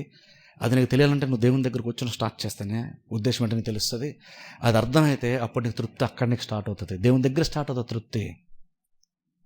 అది తెలుసుకున్నంత వరకు నువ్వు నిజమైన దేవుని తెలుసుకున్న తర్వాత కూడా ఆ దేవుని దగ్గర స్టార్ట్ చేయకపోతే నీ లైఫ్కి తృప్తి ఉండదు. ఒక అన్యుడై ఉంటే దేవుని దగ్గర రానంత వరకు ఆయనకు కూడా తృప్తి ఉండదు. చాలా క్వశ్చన్స్ ఉంటాయి, ఈ సృష్టికి సంబంధించి చాలా ప్రశ్నలు ఉంటాయి, కానీ జవాబు దొరకదు. ఒక క్వశ్చన్కి ఆన్సర్ దొరకకపోతే అదంతా ఒక మనిషిని పీడిస్తుంది, వెంటాడుతూ ఒకసారి ఆలోచించండి. కానీ దేవుని కృప అంటే తెలిసి మనం కనుక నిజంగా దేవుని దగ్గరికి వచ్చేస్తే నీ చాలా ప్రశ్నలకి జవాబు దొరికేస్తుంది. ఒక జవాబు దొరకపోయినా సరే ఇంకను నీ దేవునిలో నీకు ఒక రకమైనటువంటి తృప్తి, సంతోషం, నెమ్మది నీకు ఉంటుంది. అందుకనే సృష్టి వెనకాల వెళ్ళదు, సృష్టిలో ఉన్నటువంటి వాటి వెనకాల, ధనం వెనకాల, ఆహారం వెనకాల, భౌతికమైన వాటి వెనకాల వెళ్ళద్దు. ఆది యందు దేవుడు కాబట్టి దేవుని దగ్గరికి వచ్చేయండి. దేవుని దగ్గరికి వచ్చేసి దేవుని దగ్గర బ్రతకడం నేర్చుకుంటే ప్రతిదీ మనకు అర్థవంతంగా మారుతుంది. లైఫ్కి ఒక పర్పస్ ఉంటుంది, జీవితానికి తృప్తి వస్తుంది. ప్రార్థన చేసి అందరూ తల వంచి కళ్ళు మూసుకోండి. నేనే చిన్న ప్రార్థన చేస్తాను. మమ్మల్ని మిక్కిలిగా ప్రేమిస్తున్న మా పరమ తండ్రి, పరిశుద్ధ దేవ, నీ పరిశుద్ధమైన శ్రేష్ఠ నామం నాకు వందనాలు, స్తోత్రాలు చెల్లిస్తున్నాం తండ్రి. రాత్రికాల సమయంలో ప్రభువా మీరు ఇచ్చినటువంటి మాటలను బట్టి మీకు స్తోత్రాలు ప్రభువా. అనేకమైన విషయాలు తండ్రి, సృష్టికర్త అంటే ప్రభు నీ గురించి తెలుసుకున్నటువంటి ఆత్మీయ జ్ఞానాన్ని మాకు ఇస్తున్నందుకు మీకు స్తోత్రాలు ప్రభువా. ఈ భూమి మీద మేము ఎందుకున్నామో ఆ ఉద్దేశాన్ని మరలా ప్రభా మేము చూడడానికి, గ్రహించడానికి, జ్ఞాపకం చేసుకోవడానికి, దాన్ని ప్రభా స్థిరపరచుకోవడానికి మీరు మాకు ఇచ్చిన ఈ మాటలను బట్టి ప్రభా మీకు స్తోత్రాలు చెల్లిస్తున్నాను. దేవుడు లేడని ప్రభా బుద్ధిహీనులు తమ హృదయంలో అనుకుంటారని మీరు ముందుగానే సెలవిచ్చారు ప్రభా. అనేక మందికి ప్రభా మీ వెలుగును ప్రకాశింపచేసి సృష్టికర్త అనేటువంటి ఆయన ఉన్నాడనేటువంటి ఒక జ్ఞానాన్ని ప్రతి వారికి మీరు దయచేయండి ప్రభా. వారు బుద్ధిహీన స్థితిలో నుండి ప్రభా వారిని విడిపించమని ప్రార్థిస్తున్నాను. ప్రతి దాని వెనకాల ఒక ఉద్దేశము ఉందని, ఆ ఉద్దేశాన్ని నిర్ణయించినటువంటి సృష్టికర్త ఉన్నాడని ఈ ప్రపంచం గుర్తించేటువంటి ప్రభా స్థితిని, అట్టి జ్ఞానాన్ని, అట్టి మనస్సును, వెలుగును ప్రభు ప్రతి వారికి మీరు ప్రకాశింప చేయమని ప్రార్థిస్తున్నాం. మనోనేతల ప్రభు గుడ్డితనము సాతాను కలిగిస్తుండగా వెలుగును ప్రకాశింప చేయండి. ప్రతి వారు మిమ్మల్ని తెలుసుకోవడానికి సహాయం చేయండి ప్రభు. అలాగే ప్రభు నేను నమ్మినటువంటి మేము కూడా ప్రభు మిమ్మల్ని మా ముందు పెట్టుకొని ప్రభు తను మీ దగ్గరే ప్రభు మీ సన్నిధానంలో బ్రతుకుతూ ఈ ప్రపంచాన్ని చూసి సరిగ్గా అర్థం చేసినటువంటి జ్ఞానాన్ని మాకు కూడా అట్టి ప్రాధాన్యతను మీరు మాకు దయచేయమని ప్రార్థిస్తున్నాం ప్రభా. నువ్వెంతో గొప్పవాడు ప్రభా. నీ మార్గం తండ్రి మేము శోధించి తెలుసుకోలేము ప్రభా. మా జ్ఞానం మించినటువంటి వాడుగా నువ్వు ఉన్నావనేటువంటి విషయాన్ని మేము అర్థం చేసుకోవడానికి మాకంటే ఎంతో గొప్పవాడవని, గంభీరమైనటువంటి వాడవని, మహనీయుడవని, మేము నమ్మినటువంటి దేవుడు ఎంత గొప్పవాడో ప్రభా ఈరోజు మాకు అనేకమైన విషయాలు తెలియజేస్తుంది. మీకు స్తోత్రాలు ప్రభా. నిజంగా తండ్రి మీ యొక్క గొప్పతనాన్ని అర్థం చేసుకునే ప్రభా మీ యొక్క బలిష్టమైన చేతి కింద ప్రభా దీనముగా మేము బ్రతడానికి మాకు సహాయం చేయనట్టు కృపను ప్రభా మీరు మాకు దయచేయమని ప్రార్థిస్తున్నాం. వచ్చినటువంటి ప్రతి బిడ్డల కొరకు ప్రార్థిస్తున్నాం ప్రభా. ఎంతో ఆసక్తి ప్రభా బిడ్డలు వచ్చి వాక్యం వినాలని ప్రభా బిడ్డలు వస్తుండగా బిడ్డలను ప్రభా దీవించండి. వారికి ఇచ్చిన ఆసక్తిని బట్టి మీకు వందనాలు ప్రభా. ఇంకనూ అత్యాసక్తి కలిగి ప్రభా ముందుకు కొనసాగటానికి సహాయం చేయండి. ఇంకనూ అనేక మంది ప్రభా నీ మందిరంలో కనబడడానికి మీరు సహాయం చేయమని ప్రార్థిస్తున్నాం. వచ్చిన ప్రతి బిడ్డని మీరు దీవించి ఆశీర్వదించండి. ఇంకనూ ప్రభా మీలో తండ్రి మమ్మల్ని బలంగా మీరు స్థిరపరచుకోమని ప్రార్థిస్తున్నాం. వచ్చిన ప్రతి బిడ్డని మీరు దీవించి ఆశీర్వదించి పంపమని యేసుక్రీస్తు నామమున ప్రార్థిస్తున్నాం ఆ పరమ తండ్రి. ఆమేన్.